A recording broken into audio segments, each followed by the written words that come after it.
Your dungeon master has placed you in a dreadfully precarious position. Dungeon master and dwarven sword master, hobgoblins, dwarves, elves, and halflings are some of the characters and terms used in this very complicated and controversial game. You're playing the most phenomenal game ever created.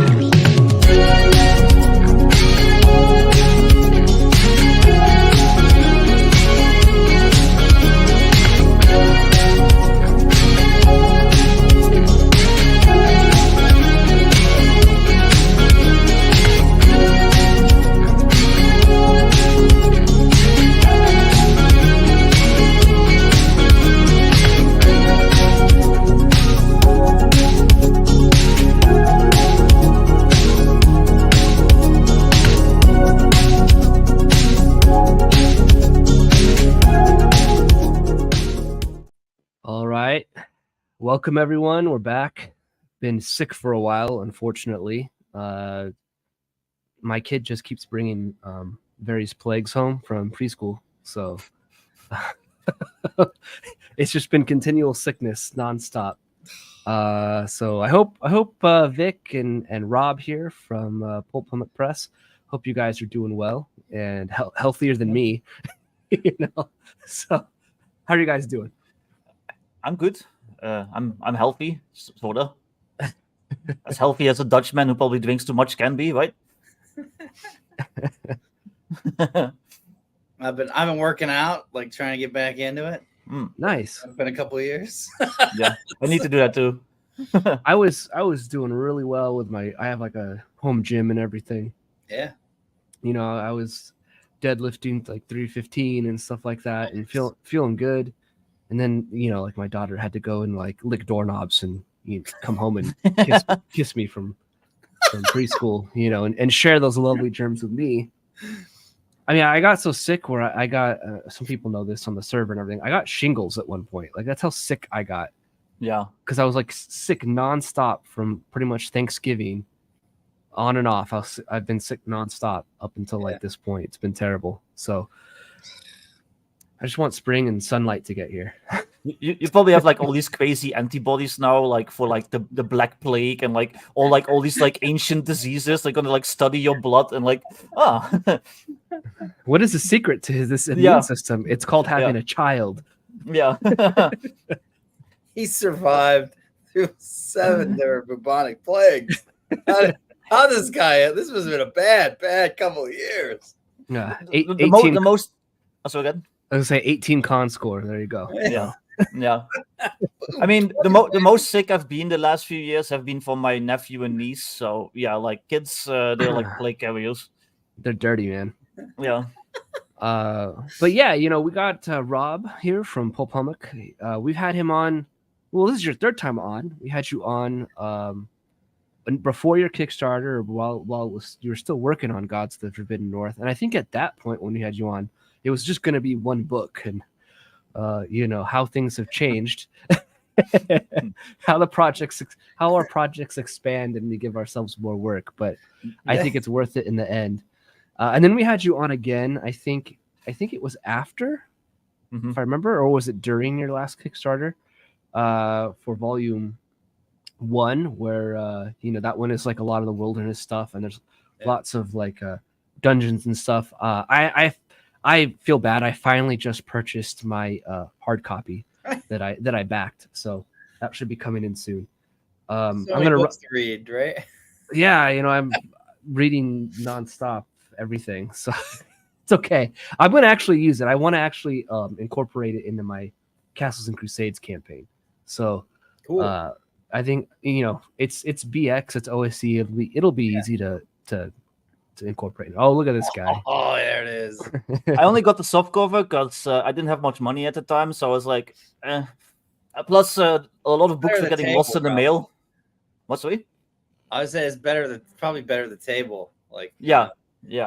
Also, the mail likes to lose my books, so I was kind of like wary of like, getting the fancy edition right away. So, but even the softcover looks great. If people want to, pick it up. I'm excited to get mine. I think my players are going to like it.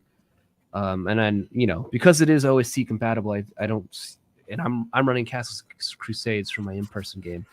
I don't think it's going to be a problem. Look at that The chunk. hardcover. Yeah, it's Yeah. a big I boy. got 2 of them. Yeah. Yeah. I just did a errata. I did a second printing of it. Okay. So I had to order more proof copies because I was out, and so I'm going through the reviewing them right now. Make sure Drive Through RPG doesn't screw anything up, or I didn't. One or the other.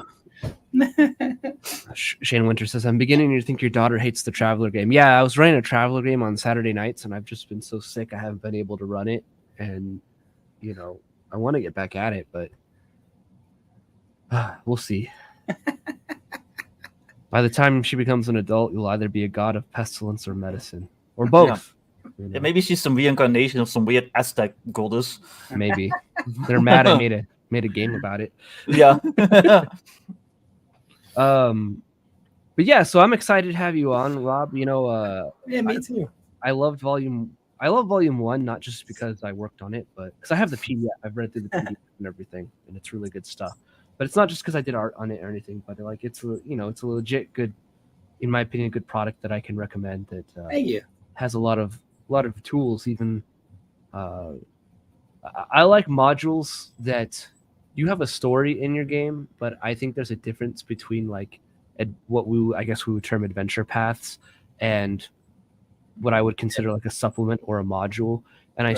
I still feel like your project here has that, for me, that sandbox of that sandbox game in mind, where there's lots of stuff. Like, you did all the prep for me for a sandbox game, and now I can just lay it out in front of the players and let them go hog wild. But I'm excited for Volume 2, and I don't know. We could just jump into a trailer if you want. I know you sent me the trailer here, and I have it queued up. I don't know if you want to talk about it real quick before the trailer, or Up to you. Whatever you think's best. I'll go with your. This is your rodeo. Well, let's get people hyped up, and while we still have their attention early in the video, especially for the replay people. So let's play the I have it on VLC all queued up. Let's play the trailer and see here.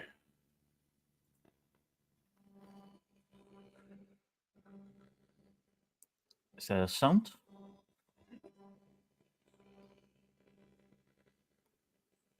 I don't think there's volume. It doesn't have volume. It has volume for me. How do I have it? I'm gonna boomer it up.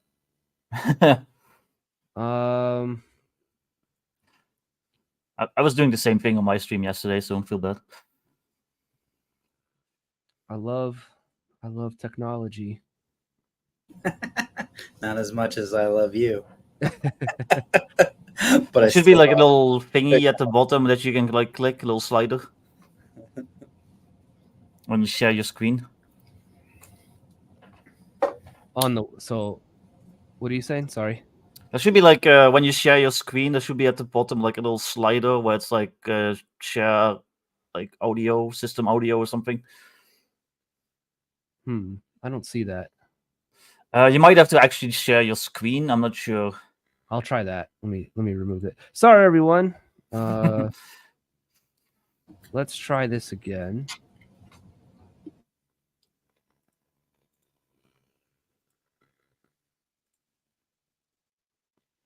And I'm gonna rewind it here. And did you see the little thingy, the little slider? I don't have a little slider. Here. Can you hear anything here?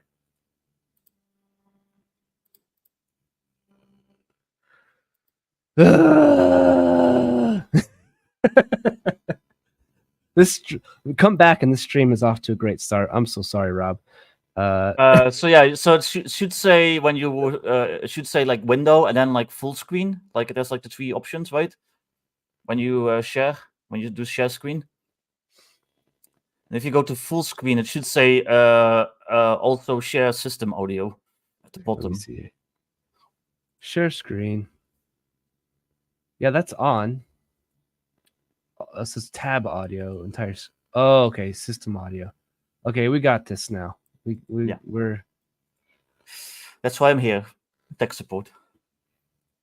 How do I open a PDF, Vic? I don't. Okay, here we go. There we For go. 20 years, the realm has known peace. But there is more to this story. In the distance looms a forsaken relic. A solemn reminder of a darker past. It was here, on the border between the mountains and the wastes beyond, that Balor, the Skull God, constructed his fortress. Castle Tharganon, an ode to Balor's power and the dominion he held over the land. For centuries he ruled, commanding his armies of the undead from his blackened throne. But decades have passed since the routing of his armies. And the castle lies abandoned with riches unclaimed. But beware, for an ancient doom lies dormant in the depths of this place, whose halls whisper of malevolence reborn.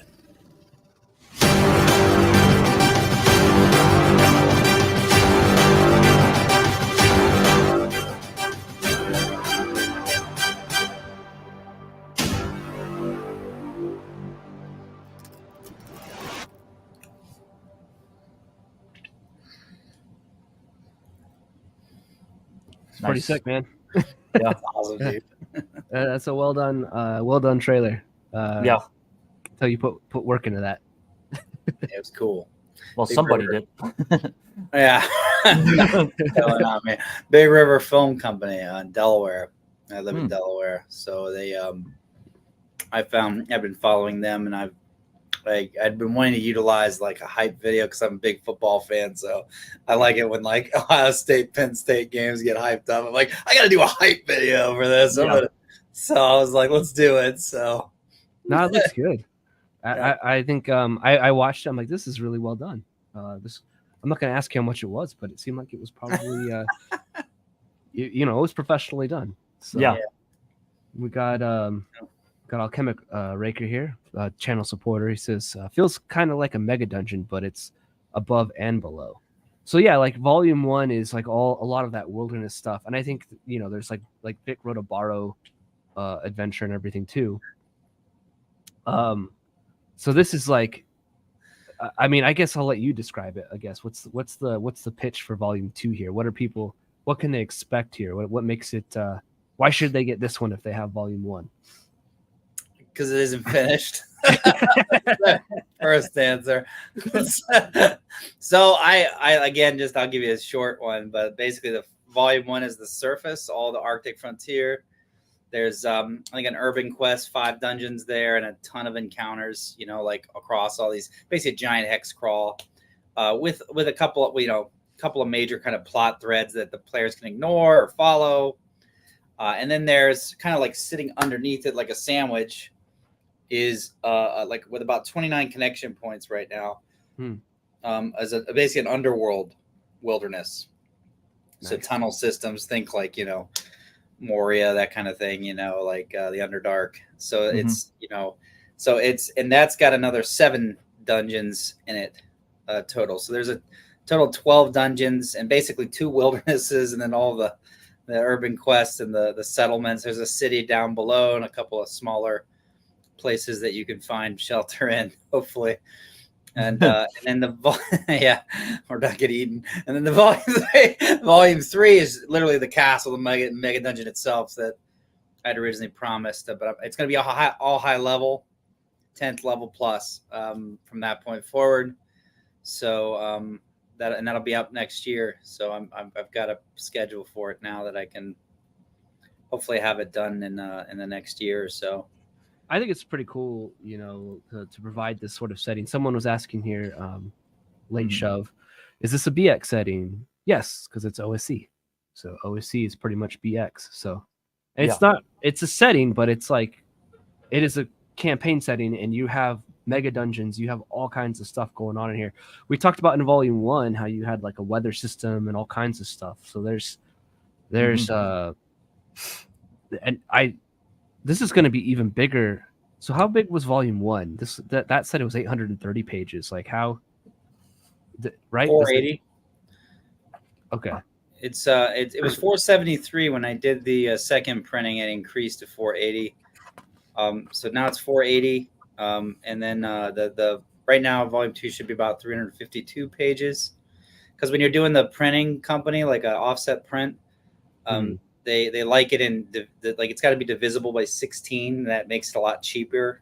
Yeah. Otherwise, they have to do all these tricks. I'm not a print specialist, but so I'm like, okay, 352, because I knew I was in that area. It's like it's going to be 352, like almost there, but I'm still like doing a lot of the art and everything. You got to kind of play that game, but. So that's new. I didn't know you were going to do offset print. That's cool. I'm excited to hear that. I'm also going to wish you the best of luck because I've been going through, a lot with trying to get Makohito set up for offset print. So I know what you're talking about with a 16-page thing. I had to add just like blank pages at the end of my book to make it like actually. I had to add more paper at the end of the book that's just blank in order to make it cheaper for me to print the book. So it's like, to get it in that sweet spot. But I wish you the best of luck in that because thank you. You're probably going to use like InDesign or something like that, so it'll probably be easier for you to use, but to figure it out. It's instead of me as like a poor using Affinity. But I'm not using InDesign. I'm using Glenn Seal. Because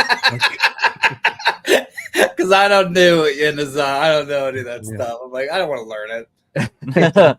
Glenn's amazing. He's oh my gosh, he's so professional fast.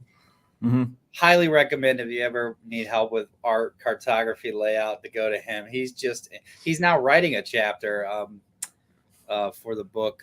He didn't do any writing on the first volume, but he's actually going to write the Children of the Green Light, which I got the title from a Lee Brackett short story, because at least I love Lee Brackett. She's amazing, but one of my favorite authors. But I've got it's going to kind of continue some of the stories. Like remember John, you did an art piece of like this evil lady in the sewers with all these kids. Yeah.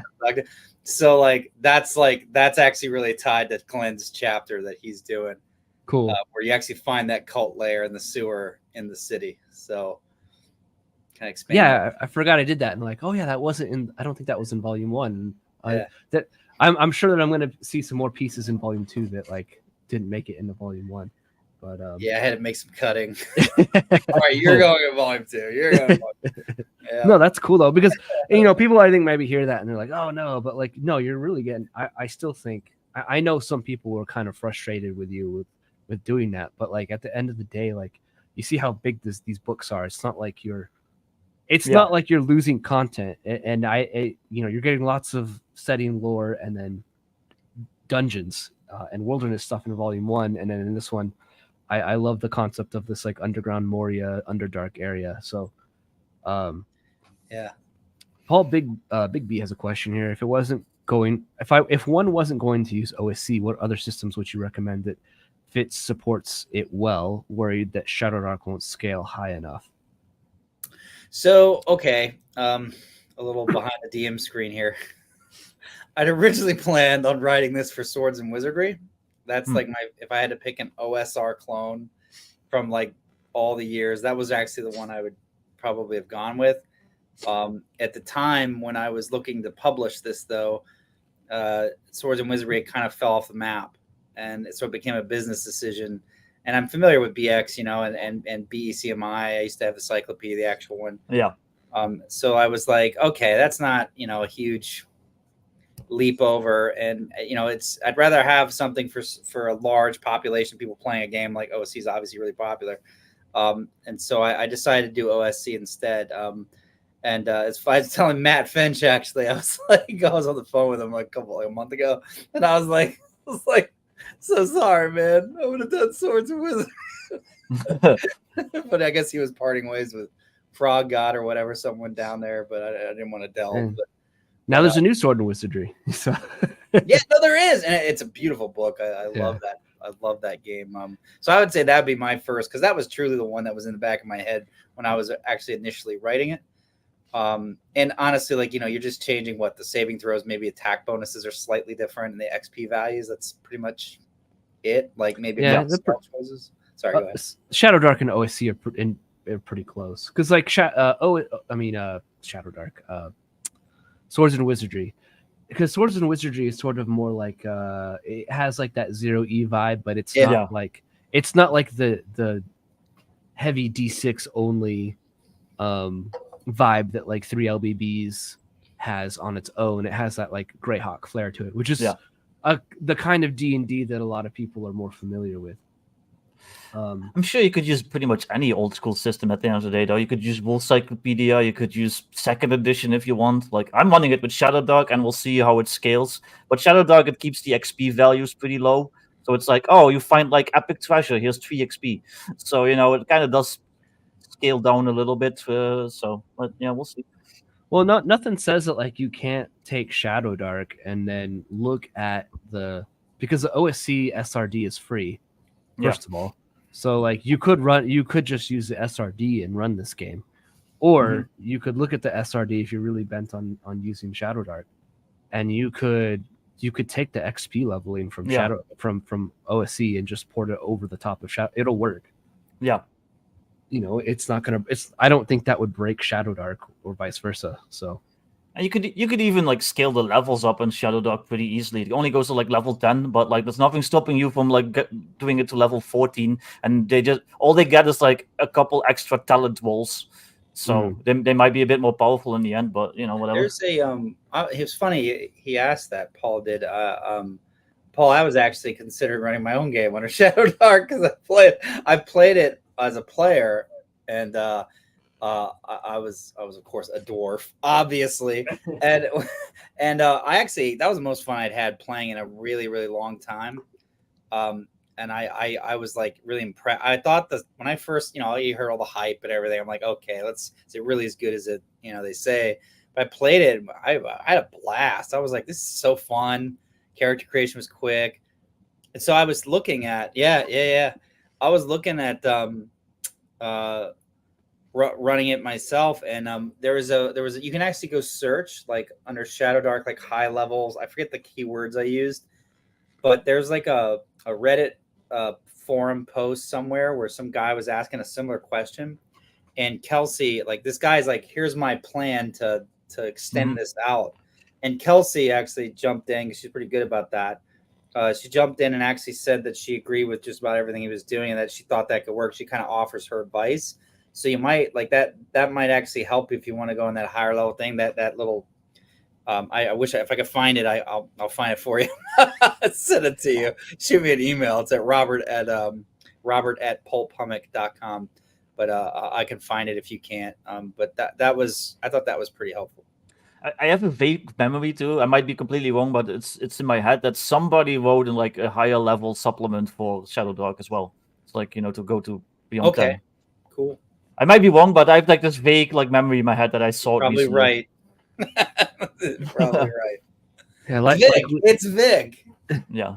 Likely Arrow suggesting others too. Delving deeper, I would really recommend delving deeper. I think until White Box comes out, it's probably the best. It's probably the best 0E clone there is out there. Yeah. I mean, it's truly a good faithful adaptation. Yeah. But it still has its own. It's not a 1-for-1 clone. If you're real cool like me, you use it with Modern Necessities. There you go. There you go. Basic Fantasy, really an shoot adaptable. Blue Home, Axe. Lion and Dragon, not so much. Yeah, and well, like you said, you're going to use it with Castles and Crusades. That would work really well, and that's kind of like, it's like, third edition. If third edition was more OSR, so yeah, I think that like if it will work for Shadow Dark, which has Shadow Dark has bigger ability score modifiers than like OSC does. Yeah, and I think it even has bigger modifiers than what's it called? Than Castles and Crusades does. So yeah, it's more in line with 5e. That goes up to 20+. Yeah, so I honestly think Shadow Dark to get the long around to your question here. I personally think that Shadow Dark could probably be fine. Also, like, don't worry about scale. Who cares? They encounter something terrible that can murder them. Good. Yeah. And then and also if they're like too badass for an area, I mean, they earned it. They earned it by surviving. But yeah, I'm gonna run it with Shadowdog, but I'm gonna run it with Shadowdog plus my Shadowdog supplement Blacklight, which is like modern like stuff. So it's gonna be like modern soldiers that end up in your weird northern hellscape warp. So that should be fun. Vic's got to put AKs and everything. So. Yeah, well, no, it's gonna be AR-15s this time. Okay, they're Americans, they're not Russians. All right. Chrome Panda asks, will there be an offering for Volume 1 printed offset eventually? You probably have not even thought about that yet. I'm not sure, but so part of the actual the main offering, the kind of tier that I really want people to go to is an offset print run of Volume 1 and 2 for this campaign. So cool. It's you can't. In fact, when you get the offset run, you're getting both because there wasn't one before anyway. So if you're getting, you don't want to print on demand 1, offset 2. So what I've got is actually two PDF options. If you only have, if you only have Volume 1, you can just get Volume 2 PDF and all the support, or you can get both and all the support for both. And that's like the PDF kind of bracket. Then there's like a POD bracket because obviously like, kind of a mid-tier. And then the shipping is really good, of course, with drive-through. Their shipping's pretty cheap because they're really got established lanes. And then I've got an early bird and a regular that's like you get both Volume 1 and 2 in an offset copy. And then there's an early bird version of it where you can get a poster map thrown in for free that our friends at Sagaverse are going to print for us. Joe just got a printer on his basement. And he's like, I'm going to do. So he's sending me all these maps. I'm like, they're awesome, bro. So I was like, let's do a hex crawl map. Because like, that's pretty useful, right? Like throw that on the table. And then I love that. So it's like and then you can buy it too as an add-on. If you miss the first 3 days or whatever, you can still get it. Or if you get the all-in pledge, you get it just thrown in. So nice. So yeah, there's definitely an option for that. Yeah, that's also why I did the errata and everything for Volume 1. That's because I knew I wanted to fix all that. Cool. And then I went back and I looked and I found one bolding error, and I was like, bolding error. What? How did you slip by me? Well, that's like nothing compared to some of my stuff where I'm just like, ooh. Yeah. What was I smoking when I wrote this? Yeah. I have that too. I'll try to read like an old rule that I wrote, and I'll read it like a year later, and I have no idea what I was meaning with this. That's how you know you're channeling the spirit of Gygax, where you ask him like, Gary, how did Elven multiclassing work in 0E? And he's like, I don't remember. So, yeah. I don't know what I meant by that. Yeah. That's how you know what you're writing is special, Vic. So, yeah. At least that's my excuse for my stuff. So. Yeah. But yeah, I'm excited for this. I don't really know where to start really. Like if there's something in particular, like what are you most excited about, I guess, with this, Rob? Like right out the gate, like what for the Volume 2, what is something that like as you've worked on it or written on it, or you can't wait to get art for it or something like that you're, I guess without being too spoiler heavy, but you're really looking forward to people seeing and maybe like experiencing at their gaming tables. I mean, I'll kind of go. I think I said this in our first interview a long time ago, but like, one of my favorite modules when I was like in my 20s, maybe like I guess was Vault of Larencar by Necromancer Games, and it had like it was the Quail Valley was like this wilderness, a small wilderness, and there was like an underground wilderness. That's where I kind of got the idea, and that was it W.D.B. Kenower? I'm not sure if I'm pronouncing his name right. Kenower. And so that module, I love that module. Like it was one of my favorites. And like the idea of like these two wildernesses sort of connecting at all these points, and the players just go, and there's like things down and up that you got to go back down. It's like a big, it's like those old video games where you're like, I see the tower, but I can't get into it. You got to go find the key. I love that stuff. And I don't know if new gamers like it, but I like it. So that alone really excites me that I'm providing that piece. Basically, like you look at that map and there were some sites that you can only get from underground, like one of the towers. That's why it wasn't That's why it wasn't described in the first book. So basically, when you get the second volume, you've got everything but the castle now. Like, Yeah, you're pretty much complete. So, I mean, like there was like I think 790 some thousand XP in just volume 1. Like, you know, there was a lot, and then this one's has a lot more. So it's like, and then I guess another answer to your question is there's a death trap dungeon, sort of an ode to Tomb of Horrors that I've wanted to take my own spin on Tomb of Horrors, and it's called the Malum Hades. So like I'm definitely like excited about that. I've got about half it done, like the other half sketched, but like, you know, those traps, you want to make sure they play out the way you want them to, and or they're not too hard, too easy, you know. I love that because I'm terrible at traps. That's something I'm not very good at. So like when I see someone else, when I see something like that, that intrigues me because it's like, well, even if I were not to even use that dungeon, you know, I could reuse those traps, or even if I do use that dungeon, you know, I can use those traps because I'm not good at designing traps. My traps are terrible. You know, my traps are not good.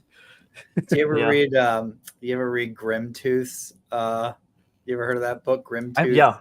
I've heard of it, but I've not read it. Oh, just that'll open your eyes to all kinds of deviousness. It's just hard to be creative with them, and I'm like always like, yeah, there's a ceiling that drops down. Okay, done. I'm like, I always, you know, I tend, this is my view on DMs, you know, I tend to be of the mindset that like a lot of DMs tend to fudge or err on the side of being too nice to players. And so like when I design a trap where I'm like, this is super deadly for a PC, and it's like, I feel bad, but it's like, I don't know, but it's kind of funny at the same time. Yeah. Like I killed a player last week, so I was like, Well, I hope I laugh. I just go, oh, that sucks. You killed a player or his character? I killed both. Fair enough. Just that's to make the rules. sure. If your character dies, you die. 1 to 1 HP, baby. You know. Yep. Some use 1 to 1 time. Rob uses 1 to 1 hit points. 1 to 1 health. I said just for good measure, so he doesn't come back. Yeah. Well, that's cool. I got him with a shadow. Oh. Yeah. Shadows are nasty. All the other characters had to turn around and burn their friend's body. It was good stuff. Killed the player. Mm-hmm. Yeah. You darn right I did. Tough GM. Look, guys, I gotta cut it close here, or cut it quick because the FBI's on my tail. You just admitted on stream. Yeah. I play dangerously, John. Live and play dangerously. He says, me when a PC dies in a group game, understandable, I'll roll up a new one. Yeah, that's the best way to do it. Like I appreciate players, and I think that like, you know, that's definitely a mentality, especially in the early levels of old school games, where people got to be okay with that. You know, they got to, when you sign up for that, you got to be okay with that. Yeah.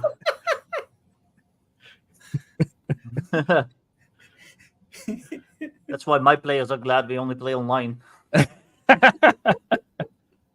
It's way harder to kill them that way. Yeah, so luckily I was doing 2 here. So me when a PC dies in a group game, understandable, I'll roll up a new one. And then solo gaming, he says, me when a PC dies in a solo game, he just swears I hate everything. Yeah. So, that happens to me too. Like we've been doing this. I haven't done it in a while because I've been so busy. We've been doing like the multiplayer solo game on the Gilded server, and like I went in, and in the first dungeon we went into, I'm using Strategic Review 1, I think, has the dungeon generator. So Strategic Review 1 dungeon generator, and the first room, like I have a group of 3 guys. PCs that I'm controlling, he just walks in and falls into a pit trap, into spikes, into his death. And I was like, well, you know, first room, I guess, you know, there's only 2 guys left. I think we're going to leave and go back to town with no treasure. And this expedition is a loss. So, yeah. Oh, well. Yeah. When I play old school these days, I tend to like just kind of make a simple character, which is what you should do anyway. But like, it's just like Bob the fighter. Okay, let's go. If he dies, I'm not too attached to him because I've come from like a very like free form role playing background, so I do kind of get attached to characters if I put too much thought in them. So when I know there's like a risk that I might just step in a trap right away, he's just Bob the fighter, and then if he becomes more than that because he survives, fine. But yeah, Frank the Tank. I'm gonna throw. I mean, I have just so everyone knows too. I have links to Rob's stuff in the video description. To both his website, pulphummock.com. And I'm throwing it in I'm throwing his website and the Kickstarter pre-launch page into chat as well here. So make sure you check those out and sign up.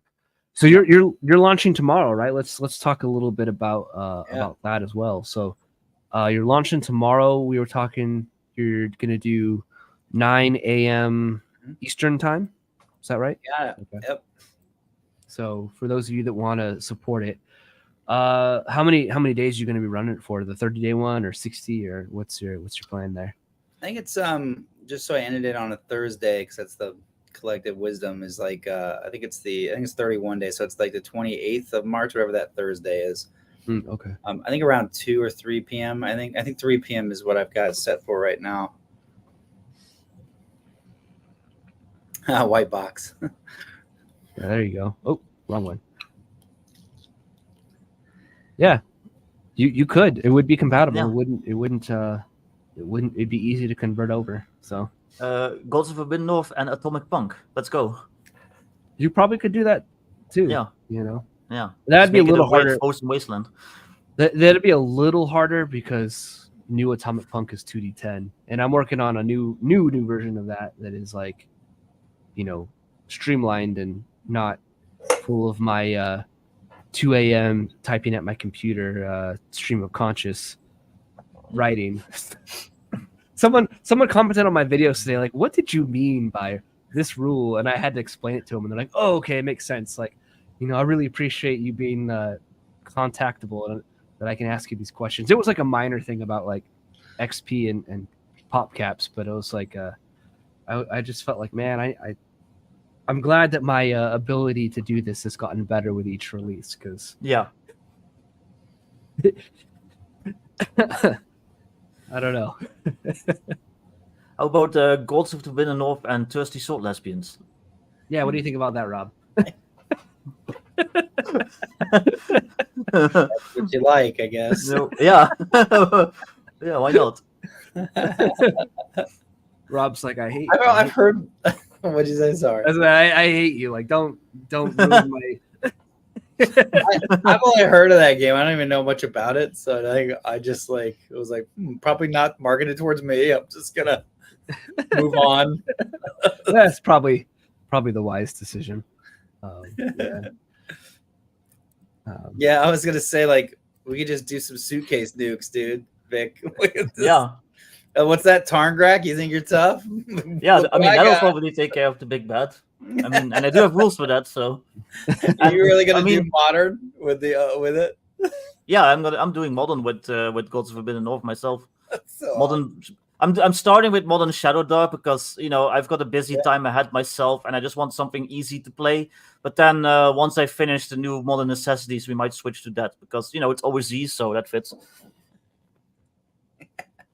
That's awesome. You can like change it instead of like some fantasy world. It's like it's just Antarctica. This is what they've been hiding.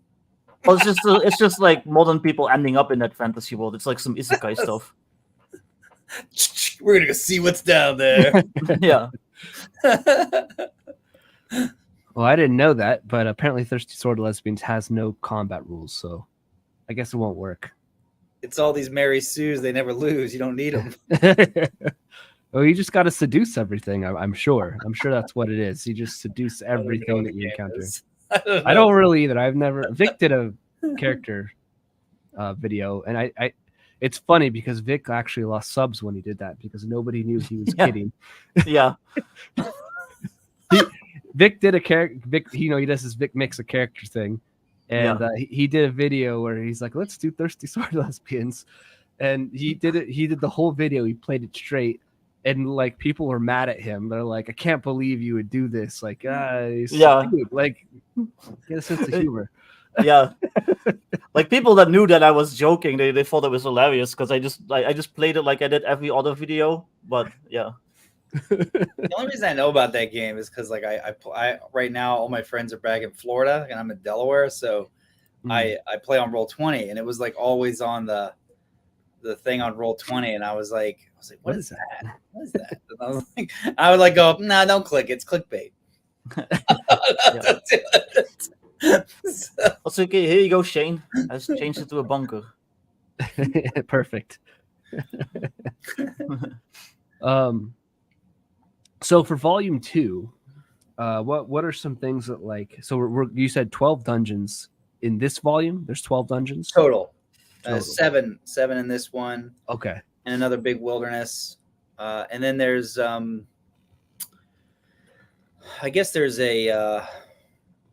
like kind of like an addition to the original urban quest that you started out, like, you know, like in volume 1 there's all these like loose threads after the first one's done, but they're sort of like, here's what that could happen kind of a thing. Mm-hmm. Well, they actually tie some of those down in the second book, so if you want, you can use that to continue it or take it in your own direction, you know, kind of do your own thing with it.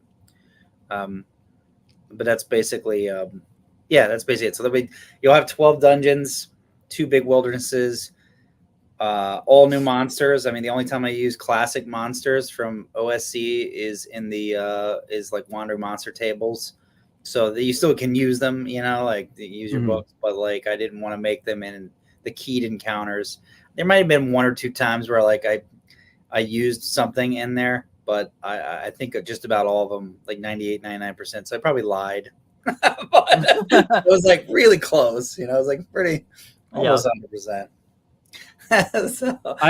That's another thing I want to tell people about too, though, is like, you know, the first one had a lot of cool custom monsters in it that you had designed, and so, you know, this getting a second book that has a lot of that extra stuff in it is cool. It's like, you know, you get these dungeons, you get these modules, you get these the sandbox adventure setting, and you get like a extra monster manual at the end, because it's always fun.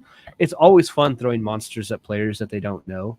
I don't really have a problem with metagaming at my table. Like, I don't say like, oh, you encounter a troll, but I will describe what they're encountering, and the players are like, oh, it's a troll. Like, we need fire. Like, whatever. That doesn't bother me. But at the same time, it is really hilarious when you throw something at the players and they're like, we don't know what this is. What do we do? Run away. So. Yeah. It doesn't bother me if it's something that like is obvious, where it's like every adventurer would have probably heard of this at least. But if it's like some like weird, like high level, like one of a kind thing, and they made a game it because they just happened to read that adventure, I do get a little bit annoyed. Alchemic is. Oh, sorry, real quick. No, go for it. Alchemic is asking if volume 1 and 2 will be available. Yeah, we already went over that. You should be able to get it, both of them. So if you missed volume 1, you'll be able to get volume 2. Yeah, you can get them in PDF, print on demand, and offset print format. There's like different pledge tiers. So basically, like whatever form, like if you're totally out of it, you know, you're new to the party, then you can get them all at the same time. If you've already gotten volume 1, you can just get volume 2 at whatever those levels. So there's like basically 6 levels, you know, 2 of each. Yeah. Yeah, I think your campaign is going to be huge, man. There actually is somebody who you can be, who's sort of romanceable, and he turns into a bear. I hate to admit this. It's Otog, dude. Otog, go look him up. Everything is romanceable if you work hard enough at it. It's true. He's got a nymph that loves him or something. But you can totally throw a wrench in that plan, have some other chick show up. You know what I mean? Like, as we know, like it's with a lot of these modern gamers, you know, and everything is potentially romanceable. So if you try hard enough and you get that apparent nat 20 on the skill check roll. So yeah, I rolled a 20. I get to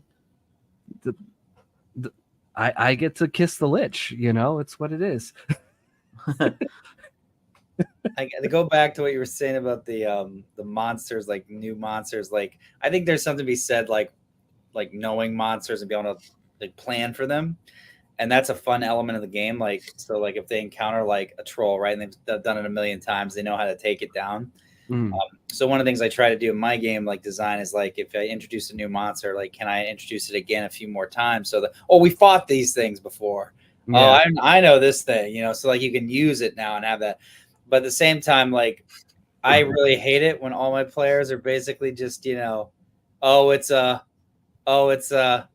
you're like, they're like brand new adventurers. You're like, I'm okay with like the meta that like I don't like, get that into it, but like sometimes it's like, okay, now you're breaking my suspension. You guys wouldn't know anything about this, so the easiest fix is to take something and twist it and throw it at them, and they're like, what the hell is that?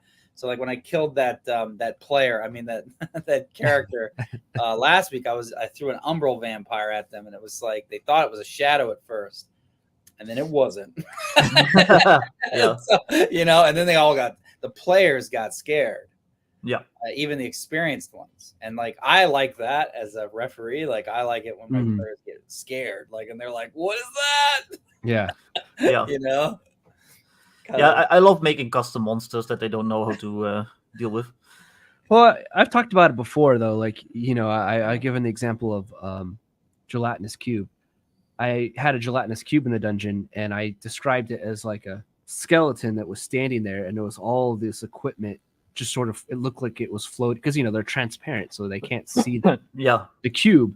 And I was like, you see a skeleton, 50 feet in front of you, and it slowly starts moving towards you, and around it, it looks as if swords and pieces of armor and gold and treasure are just sort of floating around it, just stuck in place, and it's just slowly moving towards you. And they're like, what is this? And then they shoot an arrow at it, and the arrow goes like into it. And I'm like, you see the arrow enter, and as soon as it like hits the area of where the skeleton is, it just like immediately stops, and you just see it slowly like move, and then it comes to a dead standstill. And they're like, what is going on? What is happening?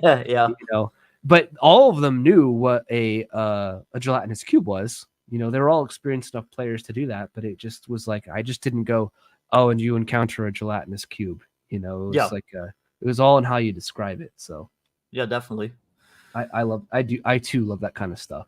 There was like a cool maybe it was a Pathfinder Paizo adventure where, and maybe there were other ones that did this too, where like you just see this floating glowing armor coming at you, and you've heard rumors of like a ghost, and it's like a gelatinous cube with like in the middle, and you're like, what is that? I'm gonna go attack it.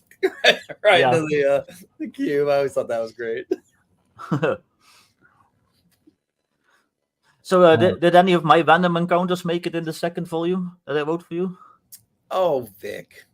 Many of your locations have made it into the underworld. Nice. So now you can claim, Vic, that you wrote Gods. I wrote the second edition too.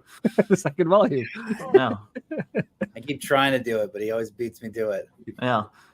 And now I just need to write some stuff for the mega dungeon, for the castle, and then I've got the trifecta. You can just start telling people I invented that. Yeah. I mean, I figured you were busy, but I'll definitely, we can get together and do some. Yeah, I should be able to do some evil craftiness. Yeah. So I got a little preview of Castle Tharganon, dude. I got like Zelda hands. Like, remember the hands from Zelda that will like hit you and make you start at the beginning? I've got like a variant of that. Nice. Like just to be a dick. Yeah. So it's a little different. So I don't want to give away too much. But I pull a lot of my crazy ideas from old video games like Battletoads. Yeah, all the best games. Zelda. Yeah. Well, all my ideas are basically just from like action movies and stuff. So yeah. Yeah, mine are just from reading pulp. So yeah, it's like, oh, I read that character from that Jack Vance novel. I'll just like change his name a little bit, and cool. Now that's part of my world now. Yeah. What would you say what would you say so far with this one has been like the hardest thing for you to overcome? You know, I'm curious as like a fellow creator, and maybe other people watching that maybe want to try their hand at publishing something. Like, you know, you have one big book under your belt already with this volume 1, and then so obviously you're going into volume 2 with maybe some more experience, a better perspective than you would have otherwise. But is there any new stuff that's been like, crap, what do I do here? Yeah, so no. So I guess I mean the two things that were kind of new to me this time around, obviously the offset print, and then dealing more with shipping and logistics, which was very easy with drive through. Like, you know, you guys know what I'm talking about. Like for those watching, like when you do like a print on demand, like originally my idea was to do all 3 volumes print on demand, and then I was going to see offset down the road. But then I had so many people reaching out to me like, I want this in offset. I want this in offset. Oh, you know, I was like, start getting a lot of those. You're like, okay, maybe I change my plans. Yeah. Make everyone happy, you know, like, so that's what happened. So, but then I was like, now I got to open a can of worms of, you know, shipping, logistics, packaging, and like offset. And that's a whole nother layer, but it's been pretty easy. It's just like, really just, you have to get really, really like, you have to do a lot of planning. And if you do that, then it's easy. You know, in that sense, it's just, you know, it's numbers and making sure you get accuracy and you're not forgetting anything, you know, and it's like I got all these sheets where I've worked out the numbers and make sure I'm doing it right and I'm not screwing myself or screwing everyone. Yeah. But I actually, the hardest thing isn't even that though. I think that's still pretty easy for me. The hard thing right now is probably just like work, writing, life balance. Like my son, when I was writing, I got a 4-year-old son and a 17-year-old daughter who's about to go to college. Wow. So I've got like, you know, a wide range there. But my 4-year-old son, when I was writing volume 1, you know, he was still all over me and stuff, but now he's really like dad, you know? Yeah, so anytime I, you know, and I work from home. On my day job, I'm a sleazy government contractor. So basically like trying to balance work with, you know, obviously you can't lose momentum. You got to keep going. You don't, you know, you want to finish it. It's been tricky, especially with the family obligations on top of all that. And that's, of course, the most important. So I you know, so I've been like kind of like back and forth, kind of like really, I bust my ass every week right now to get all this, to get everyone what they need except me. That's how it feels. So it's been pretty tough. But yeah, my daughter's 4 as well. She just turned 4 beginning of this month on the 12th, and so it's like she's definitely at a point where she's very clingy, and it's adorable. It's like, you know, oh, I wanna snuggle daddy, like sit on the couch and snuggle me and read me a book. And it's like, well, of course I'd love to do that, but then, you know, like I got all this work I got to do over here, but like I don't want to also neglect my child. So I totally get that that perspective. You know, at the end of the day, it's like, you know, I sit down and I snuggle and read that same book I've been reading to her repeatedly over and over again because she's obsessed with it. She's really into this book about Thanksgiving. I don't know why. It's a story about Thanksgiving. And she's actually, over the last few weeks, she's had us read it to her every night before bed, like religiously. I don't know what her thing is with it. Obviously, it's not Thanksgiving time right now, but she's just like super into this story of the Pilgrims and Thanksgiving. And you know, it's just it's super cute and adorable. It's like, oh, of course I want to snuggle you and everything, because eventually, you know, she's gonna be like, ew, dad, get away from me. You're not cool. But you know, white box and my other projects, they'll get done when they get done, I guess. Yeah. Yeah. What I've been doing to combat it is I get up at 4 or 5 a.m. depending on the day, and there's like a silence, a period of time. But what's happened is my son has, I don't know how, he just knows, and he gets up as early as 6 a.m. now. And I'm like, oh.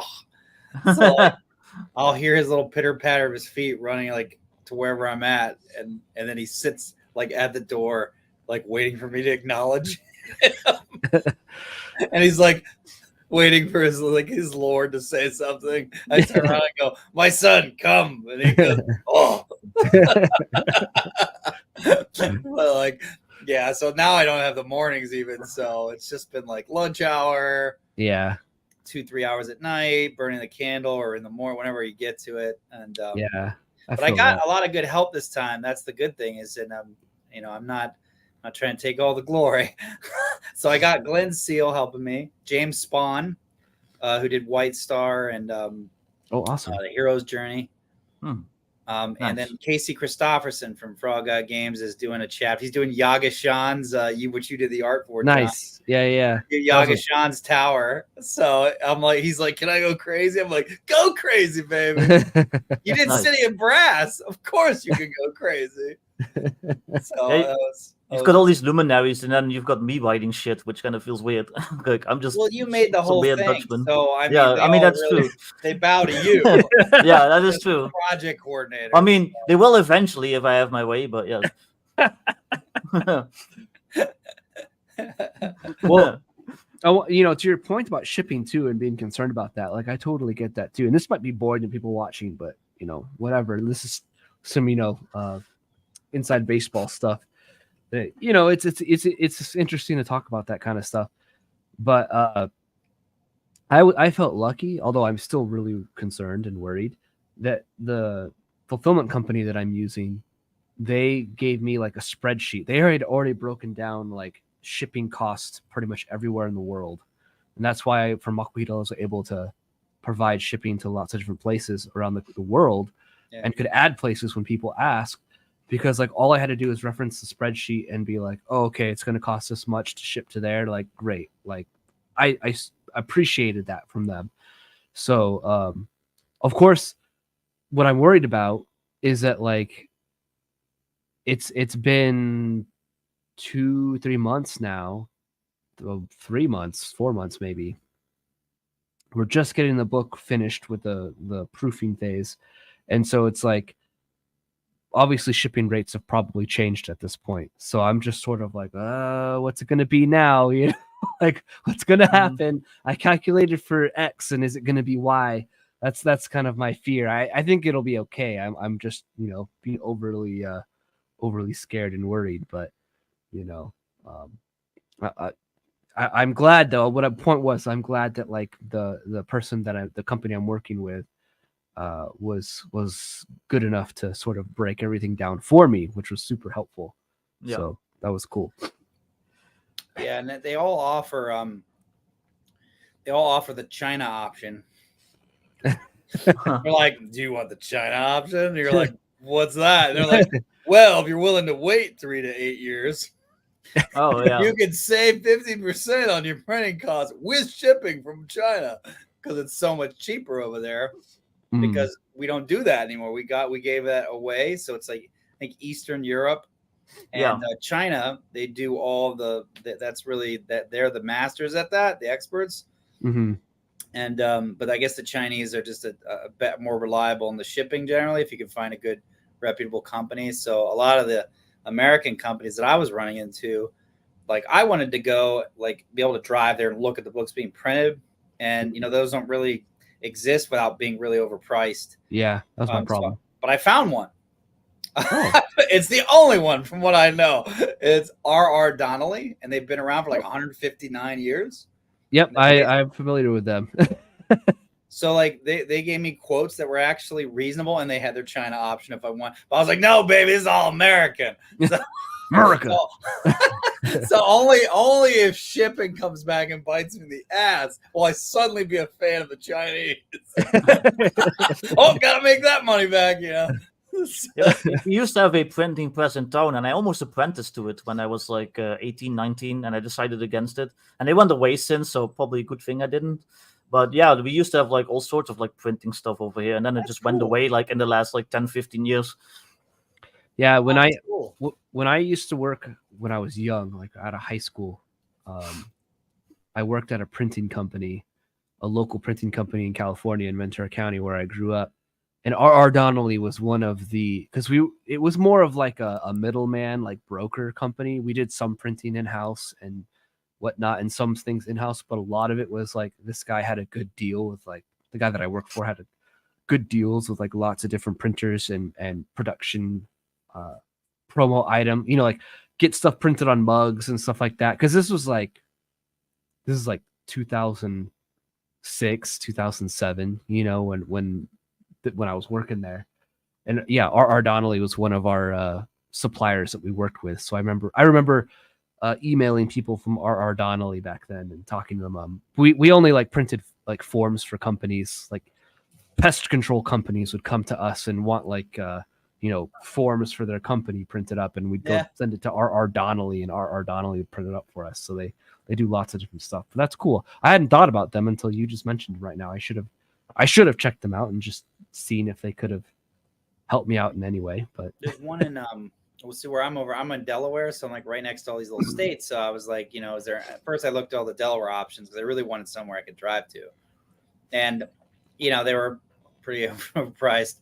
You're like, China's looking more like an option, and then all of a sudden, I ran across R.R. Donnelly, and I think it's what you said. Sort of, I think they buy up all the smaller companies. So like, there was this company I call it AGC or something. It's like an acronym with A. And they're now an R.R. Donnelly like property, and so I went to them and they gave me a tour of the plant. Oh, cool. The guy who gave me a tour, now he was like basically in his last few years of his career.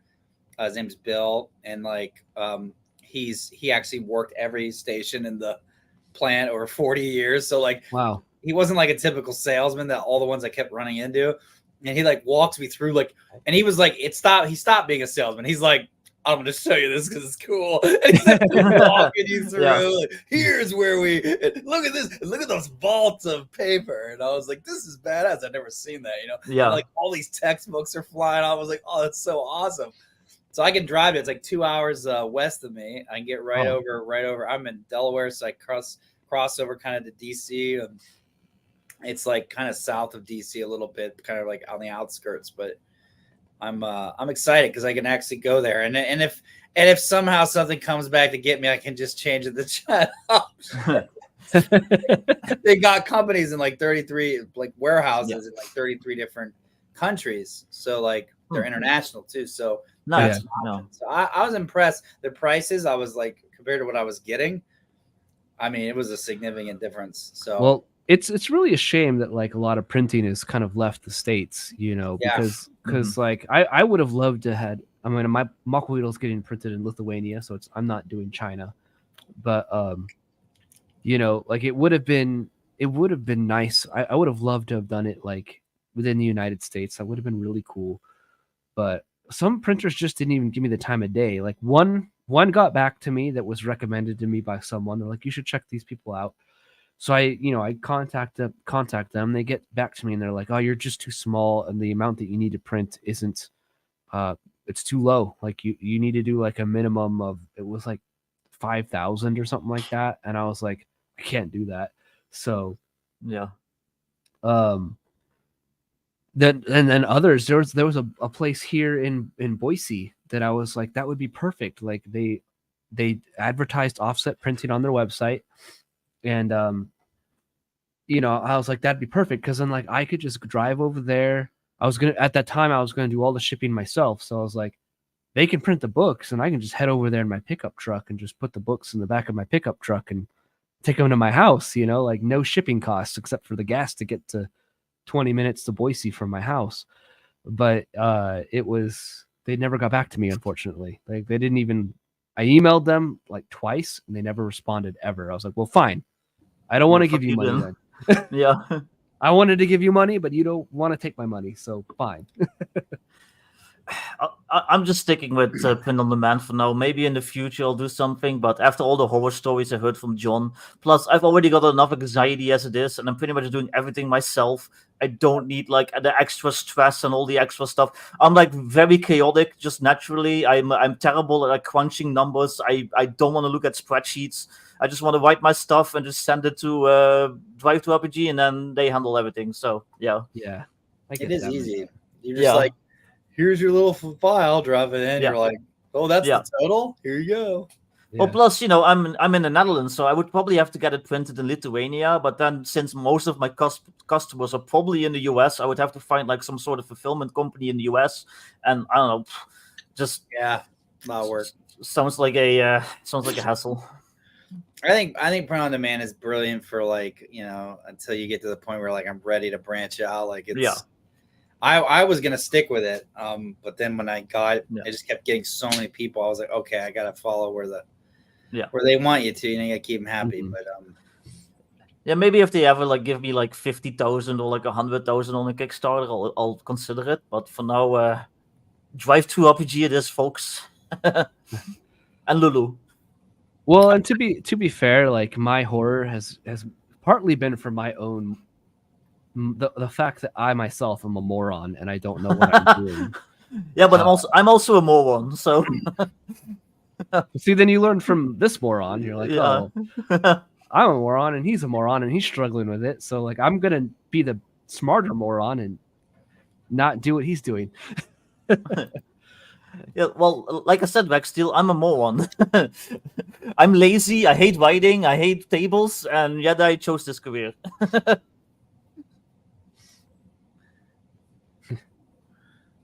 Unlikely arrow. I thought you were Orthodox. I'm still a moron. I don't know.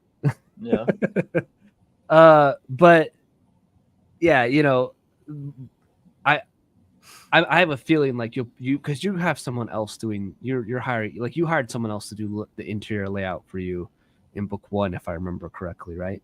Yeah, Glenn Seal. Yeah, so you can pay someone else to deal with the headache that I had to deal with, which is like, what color profile am I using? What is it, CMYK? Like for me, my issue was I figured it out, thankfully, but I was quoted by the Lithuanian company to have K only from CMYK, so like just pure black and a 1 Pantone color, because the interior of Mockweedle is just, you know, red and black. And so every time I would like set everything up in Affinity and export it, like it was converting it, so like it was adding CMY to the black, so it was doing like these rich black colors. The Pantone colors weren't coming through, and I was like, what the heck? It took forever, but I eventually figured it out, and it was my fault. I'm stupid. But you know, you don't have to worry about that, Rob, because you can pay someone else to have that headache instead of having that headache yourself. And then I wrote 280,000 words practically, or at least revised some people wrote parts of it, but you know, like I was like, no, I'm done. I'm gonna give this to somebody else. What kind of font do you want? Whatever looks coolest. Yeah.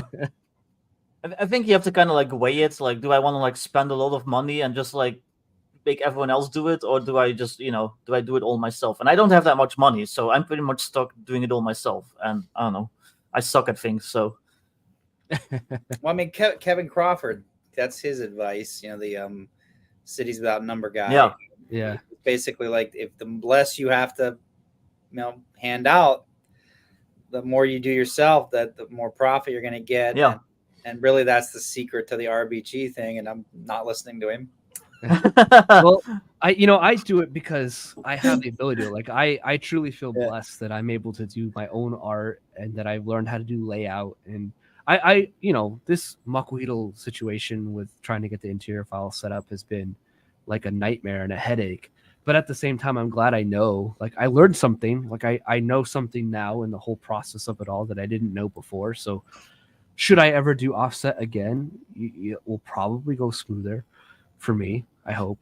But I truly feel lucky that like I'm able to do it myself. And I don't think I'd want to change that going forward, mostly because it's like I like being able,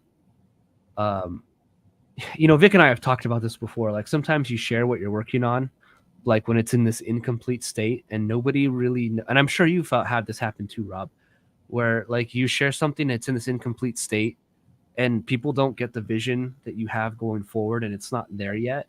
And so they give you this criticism and it's just not applicable to what you're trying to do. And you're like, no, you just don't understand what, and it comes off as this like arrogant thing when someone gives you like some feedback or criticism and they're like, you should do this, this, and this. And it's like, no, you don't understand. Like I'm thinking I'm thinking like 3 chapters ahead in the book. Yeah, same. This mechanic ahead in the book, and like you don't understand the connection that I'm gonna make that will make this make sense. So like, I'm not trying to be arrogant, but that's terrible feedback you just gave me. And you don't say that to them, but you know it's happened before. And so sometimes that's the thing I like about being like the one-man show, is I can kind of keep my cards close to my chest, and then people are a lot more accepting of something when you just release it and you're like, this is what I made. Yeah. And they're like, oh yeah, that's cool. I get it. I'm willing to accept that. Whereas if you would let them be a part of it as they were going along, they'd have like a nitpick for every little thing, you know? Yeah, I've definitely noticed that. And yeah, like you said, I'm often thinking like 10 steps ahead. And then sometimes you get to a step and you're like, shit, like this whole idea falls apart now because it actually won't vibe well with this other thing that I want to do. And then you have to like take like 5 steps back again and like rethink everything. And yeah, it's like a whole process. And then, yeah, if you just show like 1 page of like a class or something, people just don't always get it. Yeah. It'd be like you showing a floor of the mega dungeon, Rob, and people are like, well, if you did this, and like, no, shut up. Like it's going to connect to like 3 other levels. Like you don't know what you're talking about. Yeah. I'm not trying to be rude, but come on. You don't understand the vision. Yeah. Basically. I had an old mentor, a writing mentor. She was old school. And she would say to me like, I was like, I hate it when she didn't understand. He didn't understand that. She kind of looks at me and goes, well, Rob, that means you failed because you're the writer. You're not going to be there to explain it to them. And I was like, I was like, that I'm just not going to show anything till it's ready. That's what I'm going to take from that. Yeah, basically. It's the same thing, Yeah, like Devil's Theaters here. He's a supporter on the channel. And he said, this is exactly why I kept my mouth shut about some of my thoughts on Atomic Punk 2240. And there's some things, like, I don't know if you've noticed, there's some things that I've changed recently. Like, I was doing this advantage-disadvantage thing because I was trying to experiment with it. And one night I went to bed, and then I woke up, and I was like, I hate it. I'm taking it out. And I totally removed it and just went with modifiers because I was like, it's lazy. It's lazy design to just do everything advantage-disadvantage. I'm not doing it. Yeah. I'm going to go like, Atomic Punk is already this autistic, like, reference 3 different tables in order to make a single attack. Like, I'm going to lean into that. So I took some of that out, and it's a lot. So it makes it a lot closer to the original 2D10 version. So, well, I'm working on my ammo box system, and I literally had like 70 pages of it written, and now I'm like completely starting from scratch because it wasn't really working out, and now I just have to like start like entirely like I said, from scratch, and it's like, damn it, but whatever, it'll be worth it in the end. Yeah, sometimes though, like, you don't really have to throw it out though, because it's like most of the stuff I can reuse, but I was doing the Blades of Deviltry thing. I was trying to make Cowpunchers like into a fantasy game, and some of it like a medieval fantasy game, and some of it was like didn't work. I didn't know that. Huh? What was that? I said I didn't know you were doing that. Yeah. I was trying to do it. I've given up on that because it just wasn't working. For me personally, like, it just wasn't jiving. So I was just like, this isn't working. But I was like, some of these ideas that I have could be useful for other parts of like future modules for Cowpunchers, or Vic and I want to take the rules and use it for set in like the 1990s paranormal investigation sort of game, Nice. So like some of that is like some of these ideas I had, I was like, it doesn't work here, but it can work over here. And so that's what I'm going to do. And so it never ends up being a complete waste, Yeah. I kind of see what you're doing, Rob, with this, you started with this vision of 1 book and now it's 3, it's a very similar thing. But again, it's not like it's just part of the creative process. It is what it is. And I think people need to be understanding of that with how creators work. And Vic and I probably create stuff the wrong way too. We've talked about this before. Like, we just like dive straight into layout and like writing and layout. Like, it becomes, for both of us, it's just like this super, I don't know. For me, it's a super like chaotic thing. And then at the end at the end of this chaos, I have a book written. So. Yeah, I get bored if I'm just writing in like Word or something. I don't know. It just looks boring. It just like I wanna have like cool layout to look at right as I'm doing it, and maybe I wanna just take like a break from writing for like 15 minutes and just like put in an image, and I'm like tweaking the image and I'm tweaking the sizes and where I want it and stuff, and then I kind of refreshed again to continue writing. So I know that's kind of my process. Yeah, I'm the same. But writing, yeah. Also, though, writing systems is really hard. Yeah, Even like a simple old school system is just so many parts. You have to like kind of run through, like practice combats, run them with other people, and give them to that one friend who's always the min max who breaks the game. Like find a way to destroy it.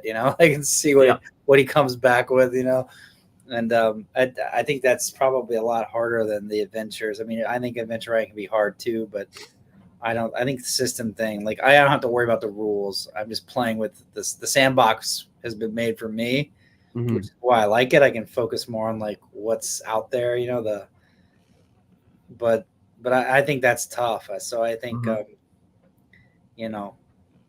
Yeah, I would say system design for me, like I'm not a very good adventure writer. I'm not a very good like what you're doing. I'm not very good at, Rob. Like that's not something I would love to be good at it. I'd love to be better at it, but I'm not very good at it.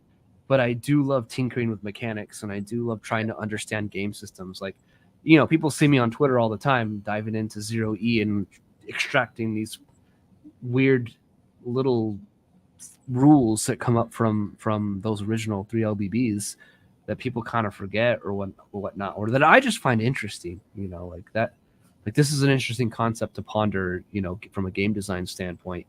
I love that kind of stuff. And then when it comes time to like write an adventure, or a module or a dungeon, it's really hard for me to do that. I have to totally change like my headspace and expectations and everything because I'm not used to it.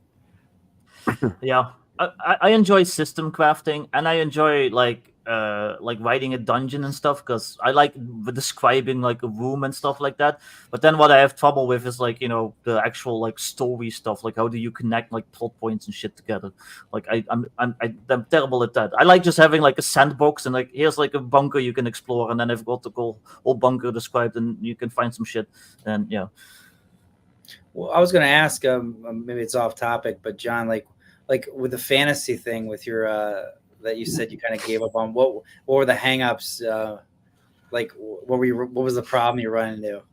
Well, like Cowpunchers is it's not a dungeon crawl game. Like it's not it's a skill-based game. It's kind of it's simple. It's kind of like this story. It's more story driven, right? Like you can run it low to zero prep. I give you tools for running it.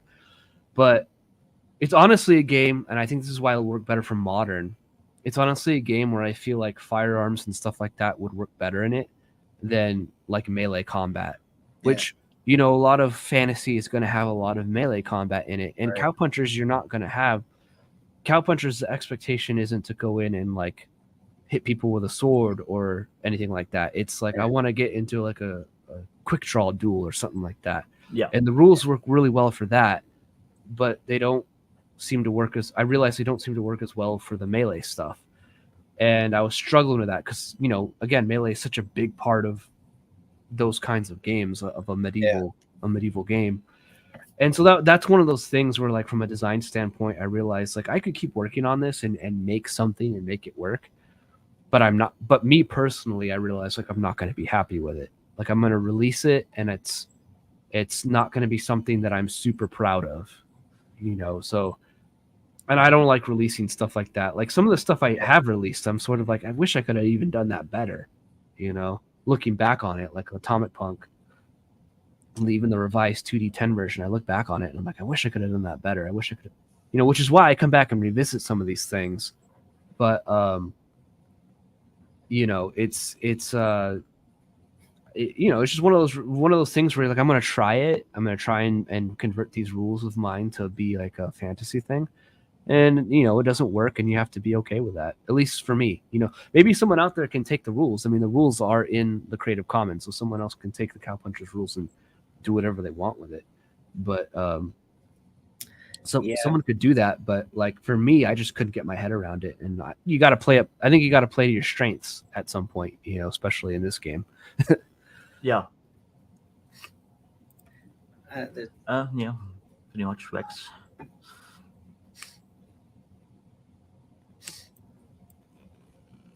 You were going to say something though, Rob?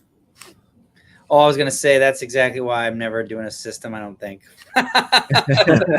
Like, that's just not in my field. Like, I'm like, we need more. Like, I see systems.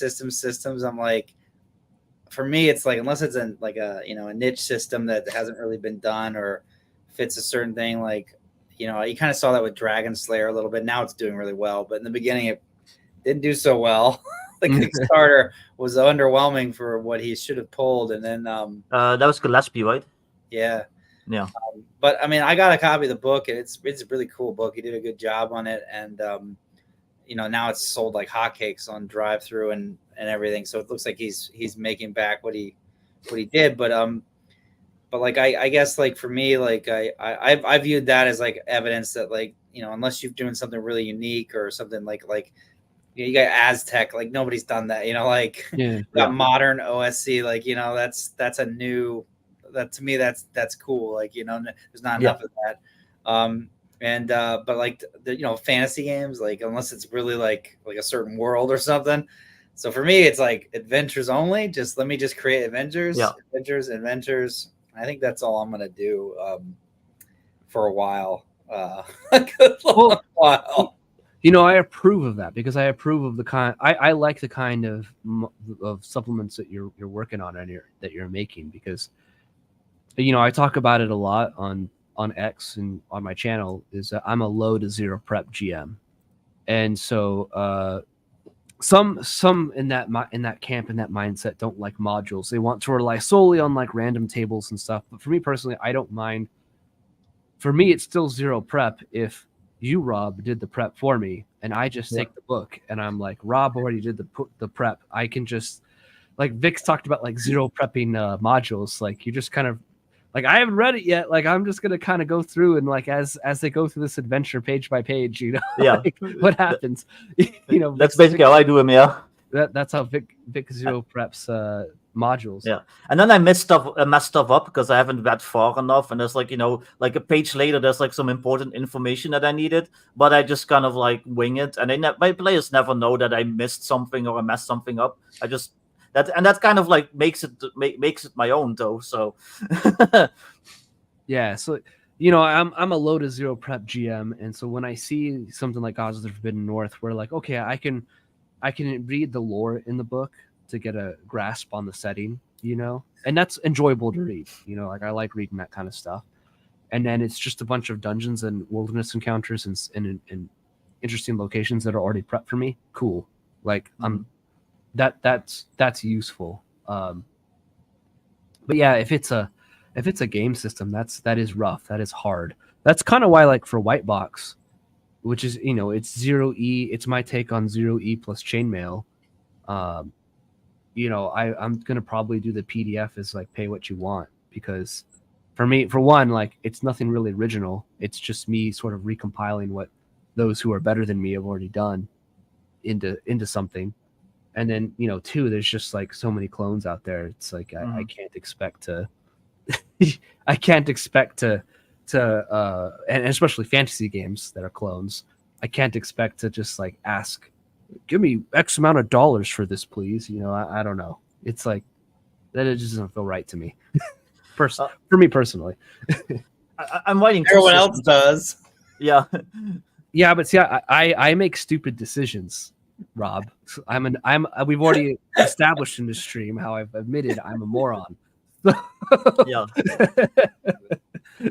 So I'm writing two modern systems, like my own systems. One's kind of like a bit more story gamey, like cinematic, and the other one's kind of more OSR inspired. It's like my take, kind of like on chainmail, like the traveler shoehorned in and stuff.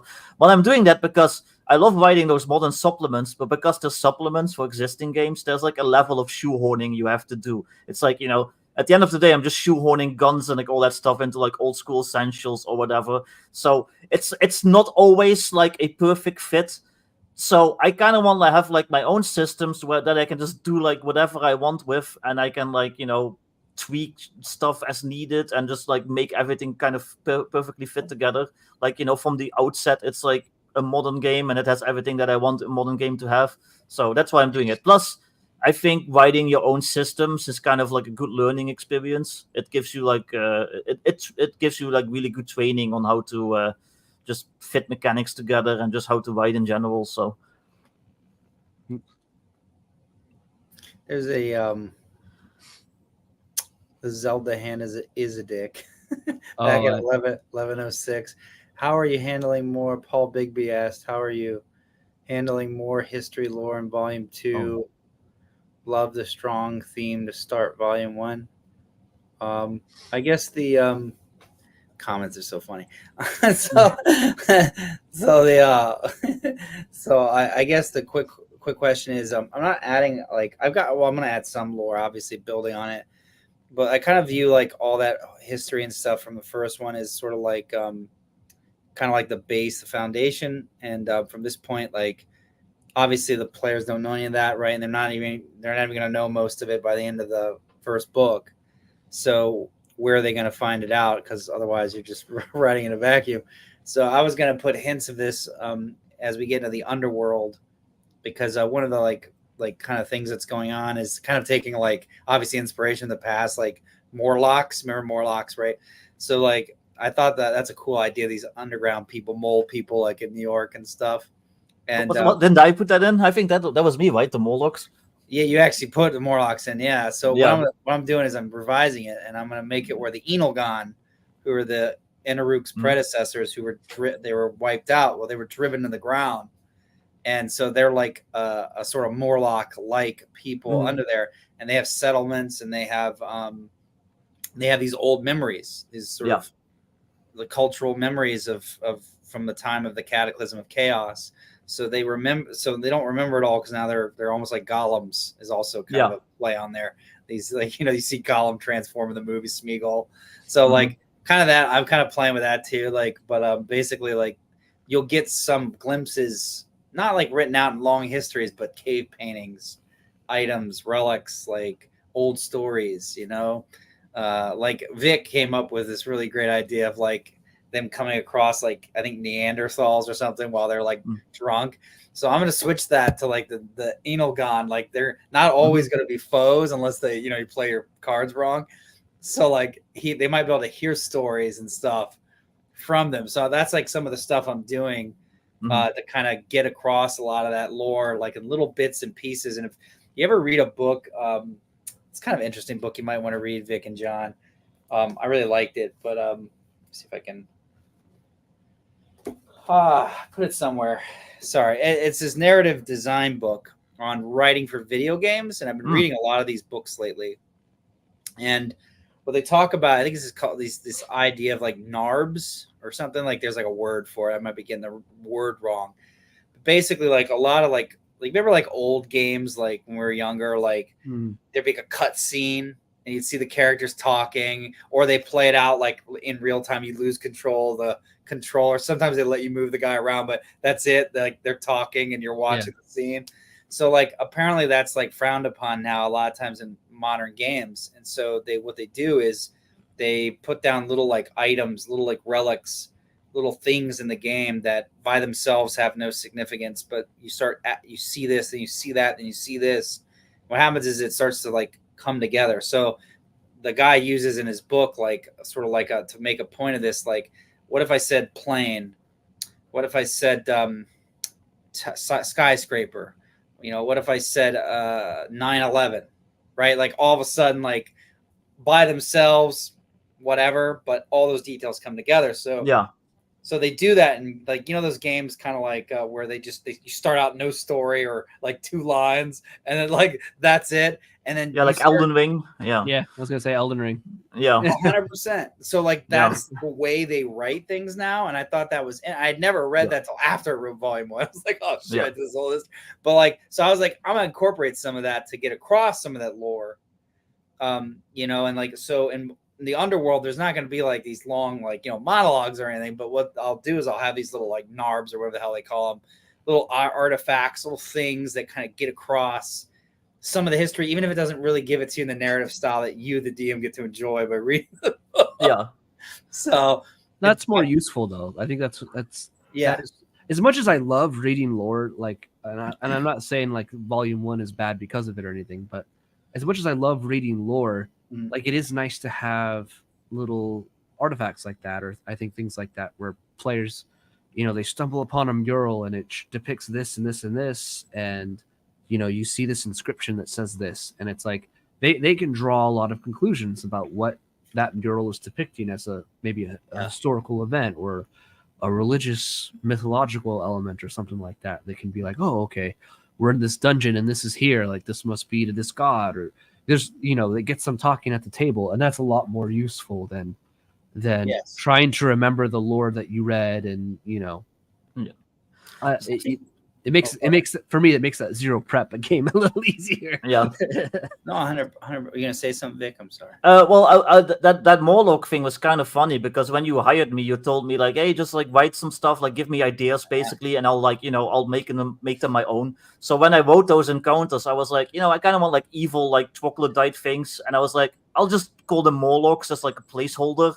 So it's kind of like funny to hear that you actually took that and you like ran with it and you're actually like weaving it into the lore now, and like that's really funny because I was like, yeah, Morlocks is cool, yeah, Neanderthals are cool, fuck it, and then yeah, so kind of going off that, like one of the most enjoyable things about this project for me has been the fact that it's I'm the creative director, like I'm the lead author, like I kind of paint the vision, but like one of the things that's really cool, and I'm really enjoying this with like Glenn and Casey and them, is like giving them like well, here's what I was thinking, and then letting them go run with it, and then it's like my job is to come back behind the writer and then massage it into the thing, and sometimes that whole exchange comes up with these really cool ideas, and like like one person can only have so many ideas, and like that's, you just have to like it just takes a lot more harder, a lot more work, and that's what I like about the team aspect, and that's one of the reasons why I'm bringing more people on this time.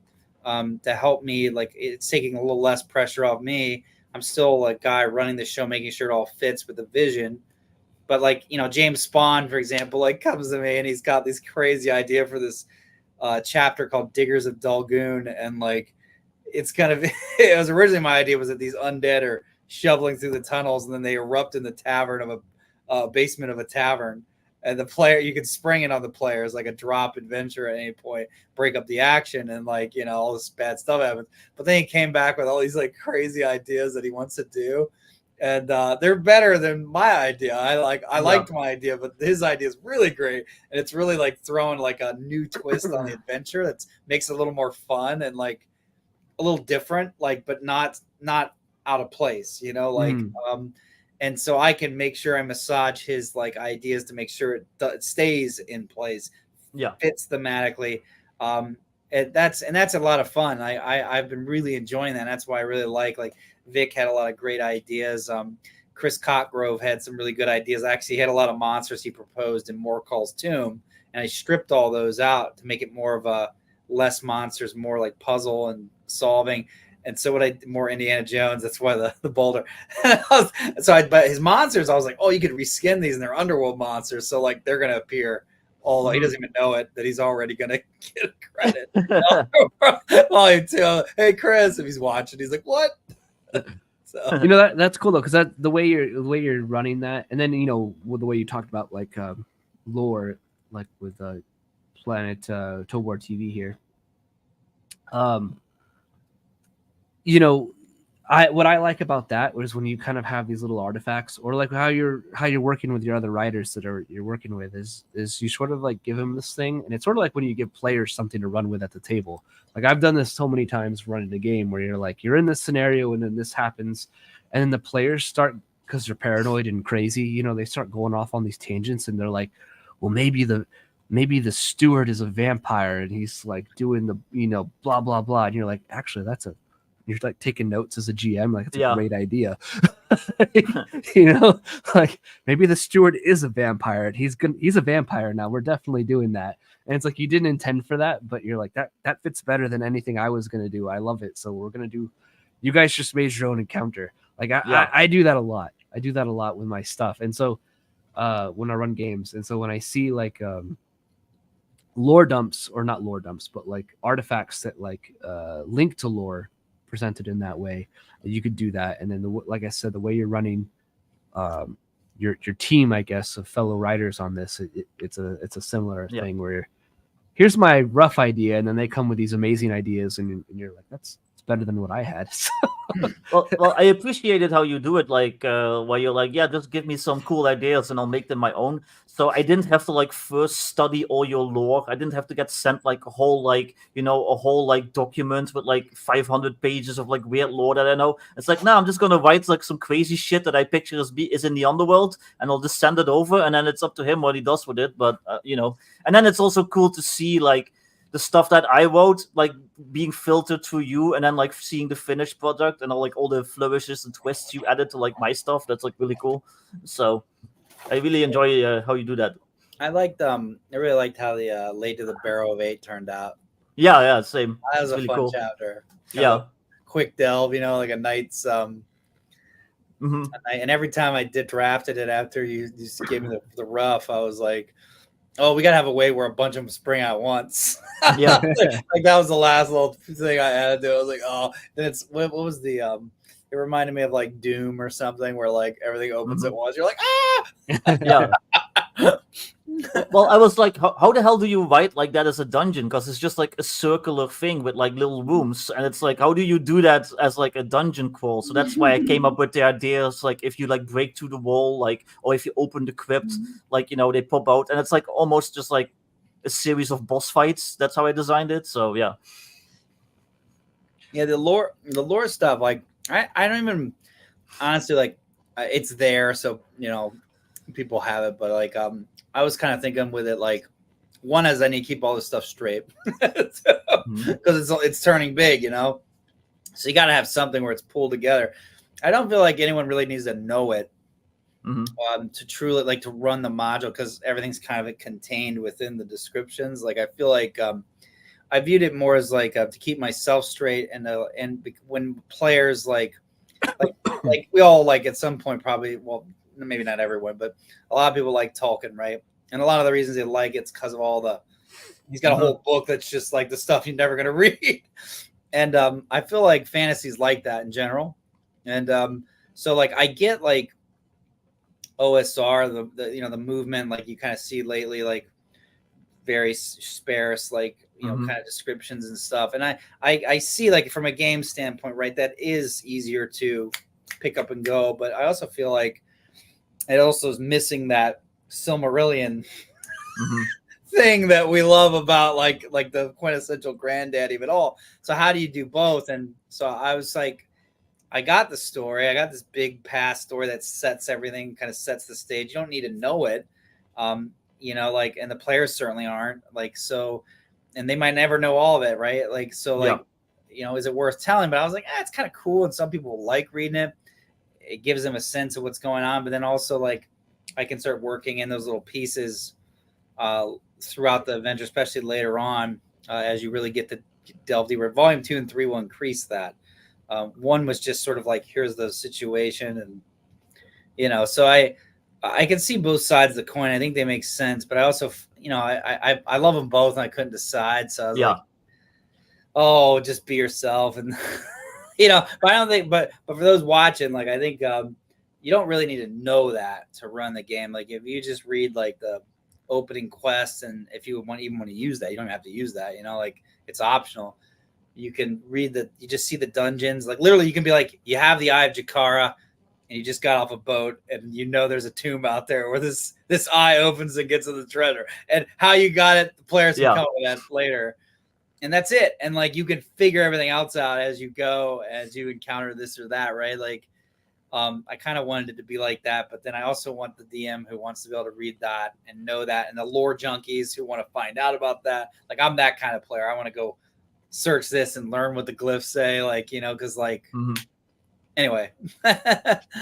Well, Paul liked the lore in the first book, he's saying Yeah. there, so he felt like it was helpful in setting the tone of the adventure. Definitely helps with low preps, so I can focus more on pacing and character tie-ins, etc. I like lore, but I also like good like room descriptions and stuff like that. Like some of like the official or also old school essentials like dungeons are very bare bones, and like some people like that, but I don't like that. Like it's like it's a cave, there's stalactites, and there's a ghoul. Like, okay, well, give me a bit more. Like, you know, give me like some atmosphere, because then I don't have to come up with that on the spot. So, but that's how I write my dungeons basically. Is I just give like a cool room description and then what's in it, and then yeah. Paul has a question about volume. Oh, sorry, go ahead. We'll get to it. Oh no. It's almost midnight. I'll let you go. All right. What do you think about an option for army/mass combat in volume 3? So one of the ideas I have, and I've outlined it, but I'm not sure if I'm going to pursue it, is that I was going to have because there's two potential wars that could happen, maybe even just one big one with all of them. And that's the Skullberg, the Skulls, and the Vulcans could always come back and turn into a problem. But the biggest one that seems in the first book is the resistance fighters of the Enaruk, wanting to reclaim, like, kind of like, get out of here, you Hadians, you know, or back off. And so there's definitely that's there for sure, like with the one-eared guy and the other Panook. That's certainly played up. So I thought that would be cool. And then I thought the Magoth could be like trying to get this. They could be part of this, like kind of manipulating both sides to make them fight, because that weakens everybody, causes more havoc, creates more lawlessness, opens the door for them to do whatever their bad stuff they're doing. So I definitely have an idea for it, but I'm not sure if space will allow it yet. So one idea I had was that if anything gets cut and doesn't make it in the 3 volumes, I could release small supplemental extras down the road as like additional products that expand on the original 3, like so people can ignore or buy them as they please. And that was an idea, but I'm not sure yet. So I got to see. Nothing wrong with that, I think. Yeah, I think you could for Paul. I think you could. I would also say you could use Axe. Axe is already going to have like you know, that the mass scale, and you could make those wars happen with a poplar wood case as well. With the poplar wood case, that's what you need. You have to have the poplar. I feel don't even try to do Wars of No Man's without it. Yeah, you know, here's the thing: is like I'm a poor, and you know, I wanted to support Alex because you know I would consider myself, you know, friendly with him. I look up to him, but I couldn't afford the poplar slipcase. I might add it later. But I just got the hard copy, so I'm a filthy poor peasant that didn't get the poplar. I got the PDF. I'm not one of the elect, so I ended up interviewing him like 3 or 4 times, so I kind of felt obliged to at least get the PDF. Paul likely says even if you have the PDF, just put a USB stick in them. A popular USB stick, that'd be an idea. There you go. You pull out your favorite like Cheez-It box and slide them in one at a time. Actually, that's kind of a cool idea for one of my games, like one of those like bullet USB sticks, and then just put the PDFs and like all the maps and stuff on that, and then just send that to people. That'd be cool. You could take that to a con someday if you go to a con. Yeah, definitely. We're winding down here. I know it's getting late for you too, Rob. So people, so they, you know, we talked a bit about it. You're gonna be launching it tomorrow at 9 Eastern time. I'm gonna try and put the Volume 2 Kickstarter in there again, just so people remember. Chat. Go ahead and check it out. Any final, you know, thoughts? Anything we missed that you want to cover real quick about, you know, what's going to make Volume 2 so special? I'm excited for this Underdark. I think that's such a cool such a cool concept, especially overlaying that with Volume 1 in the wilderness and everything. I love wilderness adventures, so that's why Volume 1 is really cool to me. If I'm honest, and I think maybe Vic might agree with me too, like I love wilderness clearing and wilderness adventures maybe a bit more than dungeon crawling in some respects. I think they're just so much, they're so fun. So having the Underdark connected to that's so cool.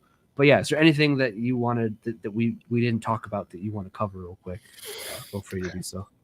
I guess trying to think. I guess I don't know if I said this, but like the first volume typically falls first, the 5th level. You could there's actually more adventure to go higher than that, but you'd have to clear out every wilderness hex, which probably unlikely. But second book's going to be 5th to 9th level, and then with extra stuff that's above and beyond that, just like the first one. So really, like between both books, you're gonna you could probably get to 10th, 11th, 12th level probably if you went and exhaust every little corner of the map, both maps. And then the last one's going to go up to 14 because of OSC Advanced. One thing I was going to say was, to my knowledge, and I could be wrong about this because time's gone by and it's popular, but from what I try to keep a pulse on what's going on. I think this campaign is this book, I call it a mega adventure really, because it's a big sandbox. It's a big, there's adventure path potential, as the book lays out, if you want to use it that way. There's a wilderness, dungeons, mega dungeon, blah, blah, blah. So, I guess to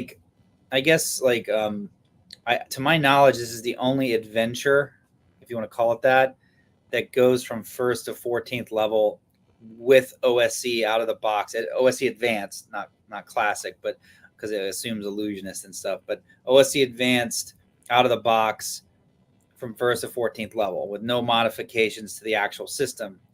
And that's, Dolmenwood, for example, is actually made for a slightly changed rules because of the OGL thing.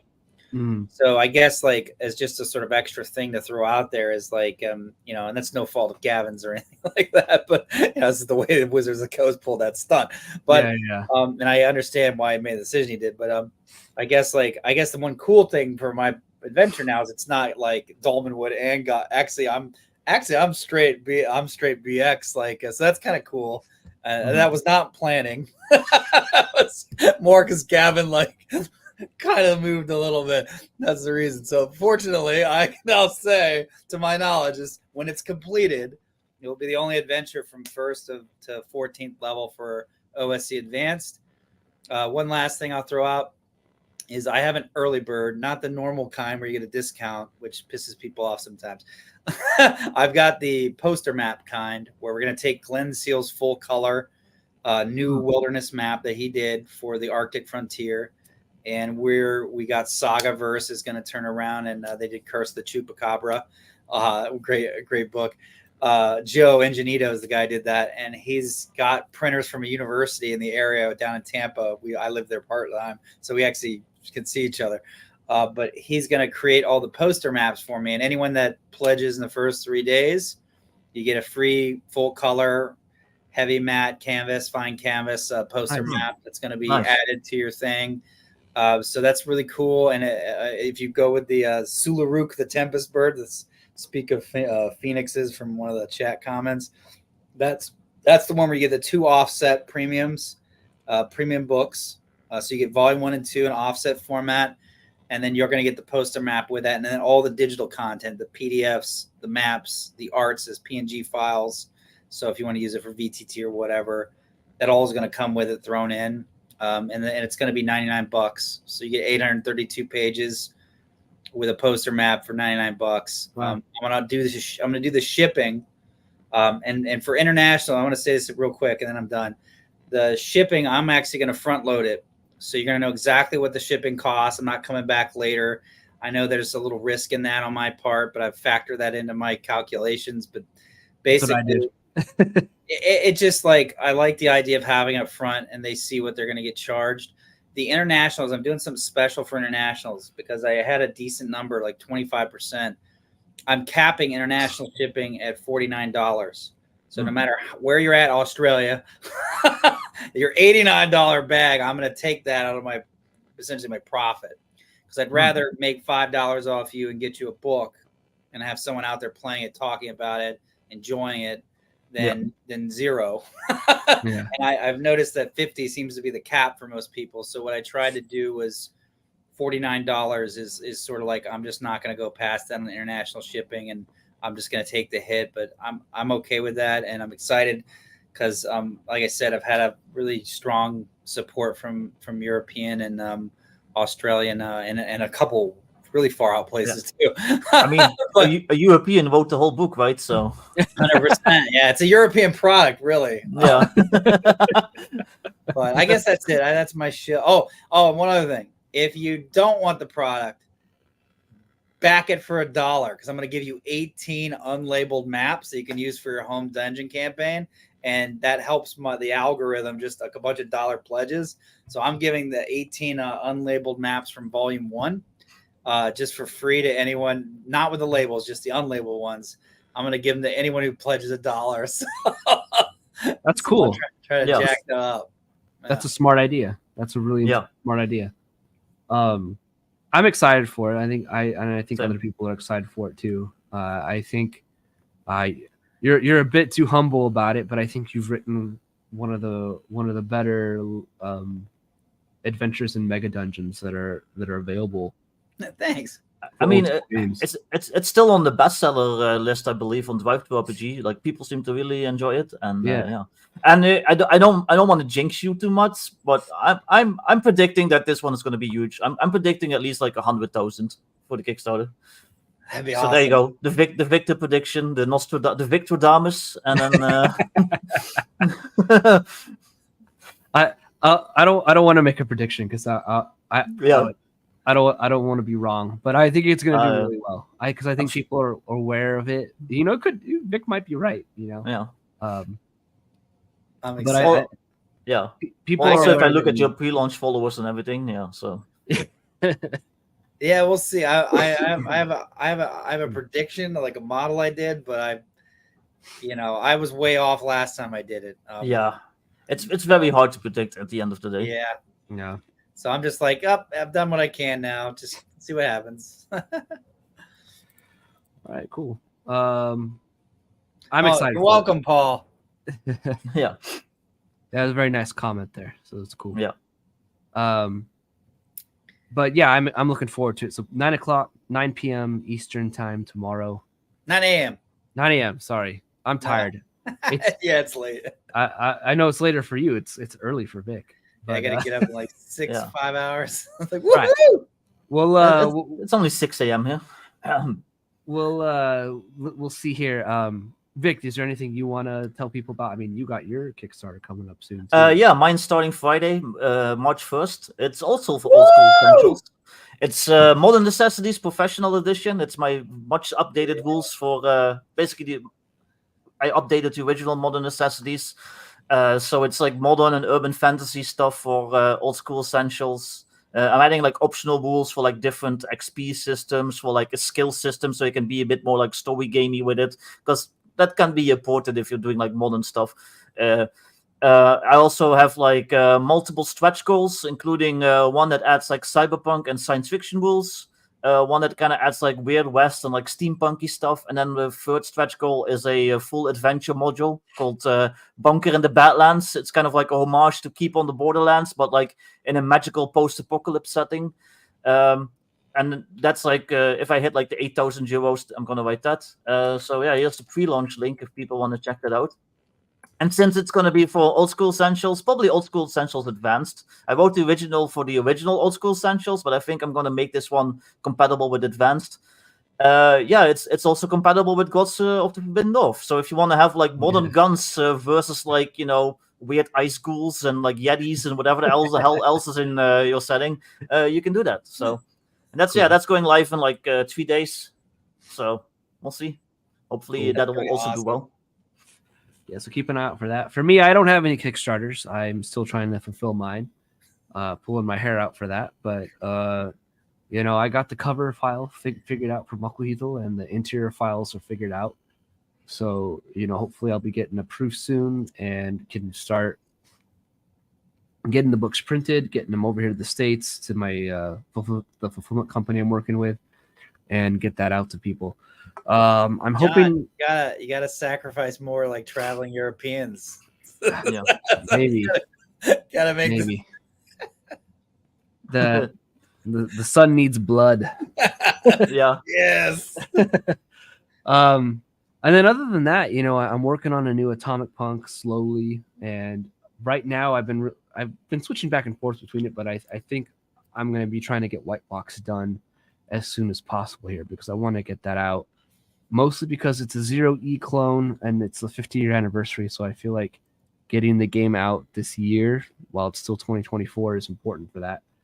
And again, that one's going to be pay what you want for the PDF, and then I'll make a little bit of, I'll try and make a little bit of profit on physical. I'm going to offer print on demand, so that'll be probably be like a normal book price. But the PDF, I'm going to just be my gift to the hobby. My take on if it was 1974 and all I had was chainmail and the 3 LBBs, how would I make this game work? That's the premise of White Box. So, what's your cover gonna be? I can show it real quick. It's You have it? Yeah, because I didn't do the art for it. It's a piece of public domain art, but you know, so here's Well, got some werebores. well, I'm on the animals right now, but if we go here, it's looking like this here. So let me zoom in a little bit. But this like old art from like this French guy that's like this genie coming out of the water. It just seemed very old school D&D to me. It does. No, it does. So yeah, I'm you know, doing the layout and everything. It looks for like this. a white. It looks like a Yeah. white with wings. I mean, A fish white. yeah. Not a fish wife, but a fish white. So, you know, because this is going to be pay what you want, like I did use some public domain art because I just wanted to get this out there as like a, you know, like I did that art there of the dragon, but you know, some of it is like that is public domain and stuff. So you can kind of see what it's going to look like, the layout and everything. So you got your click. One of my favorite pieces you did on your site, on your website, is the one you did for Dune. Hmm. The Worm, the Emperor. Yeah. Like, Yeah. Emperor. I thought that was so well done. Thank you. Right? Isn't that was for the Dune, right? That was just some fan art I did because I was bored. But yeah, Okay. yeah, That was It's really just- well done. it's just fan art. But yeah, this is what it's going to look like. Essentially, like my thing is, I know 0E is a hard game to grasp and understand for some people, and so my goal is to essentially do. Probably not going to be as good and as clear cut, but like the easy to read OSC version of 0E plus chainmail. With that, so you know, you get all of your vague, super vague and easily abused 0E spells that totally lack descriptions and can totally be abused by players. So should be a good time. I'm looking forward to it. I think- that castle art that looks. I actually was using the same one for one of my projects. I like Yeah. this, Yeah, that's Yeah. from oldbookillustrations.com. If you yeah. can't do art, go to Old Book Illustrations. I think it's actually from like an old Brothers Grimm book, and that's why I was using it because mine's like Brothers Grimm themed. For your referee section, you need to open it with John's spin on Gary Gygax's advice. Don't even attempt to begin to run the white box unless you've drawn at least 14 dungeon levels for your beginner's underworld. So the original rules are unique in suggesting that a dungeon should have at least 12 levels with side levels, passages, and areas under construction. So, you know, I do put that in there. You know, it's important to have that in there. Yeah. But yeah, you can kind of see what it's going to look like and everything. I'm currently in the monster section. I'm trying to make the monster stat blocks and everything. I'm not doing the old school way where it like lists their attributes in this weird spreadsheet and then gives you descriptions. So I'm kind of doing it in a more modern way of like, Art. listing the stats and then giving you the description. So Yeah. I think it's just easier to reference at the table that way. Gary didn't know what he was doing. He's never done it before. No one had ever made a game like that before. So we know things now. So Yeah. What the hell? but yeah, what I'm working on. Nice. Yep. That looks awesome, man. I'm excited Thank for you. it. Yeah, and so that's going to be, like I said, the PDF will be free, and because it is 0E, it will probably you could run Gods of the Forbidden North with that as well, pretty easily. If you wanted to do a 0E campaign with Rob's books, it would totally work. So, Vic, Yes. you want to when you launch yours, either in the beginning or something, you should have like an MST 3000 like showing it bright. Oh yeah. That's actually not a bad idea. You guys are talking. Yeah. Because like every time I read that, I'm like thinking of bright. I got your 5e. Yeah. This book. Oh yeah. Awesome. Yeah. I love this book. This book's great. I actually started work on a second edition for that, so Oh, good. it's going to be a whole standalone game this time. So I'm like incorporating all these new ideas I have. But yeah, no, I'm probably one of the few people in the world that really enjoyed Bright. So I don't know. likely, Harrison. My major contribution to OD&D pointing out that weapon classes were meant to be used with the alternative combat system, and I would agree with that. And then Planet Tobor TV says, upsettingly cryptic and mysterious layout, or get the fuck out. Yeah. I know that's tradition, but I want to make the game like I want people to not be afraid of it. I'm not afraid of it, but Then they aren't worthy. I might have to wait on your take on chainmail because I'm trying to read chainmail right now, and it's like maybe I'm like really dumb, but like I have like no idea what half of that shit he's talking about is. Well, I'm probably not going to do a take on chainmail exactly. Yeah. Like my view for mass combat is going to be just taking the base rules and just doing different scale. Yeah, I works. think it's just going to work that way. So, Mhm. And Shane says he loves Bright as well. So yeah, it's fantasy alienation, and I'm also a big alienation fan. So yeah. But yeah, well, we're at the 2-hour mark here, so we'll call it here. I want to thank you, Rob, for coming on, and I wish you the best of luck tomorrow. And I hope that I will say I'll hope and pray that you get funded like in the first 24 hours. I think that'd be cool to have awesome. one of those campaigns, because for me, like doing Mockweedle, when I got funded in like a week, I was so surprised. Thought it was going to be a nail biter to the end. So it was that was one part of it that made me like not pull my hair out, was like I was getting funded super quick. So I hope you get this one funded quick and you get everything you need. And I hope I'm looking forward to seeing it. So no, thank you both. Thank you both for having me on here, and obviously your contributions to the project.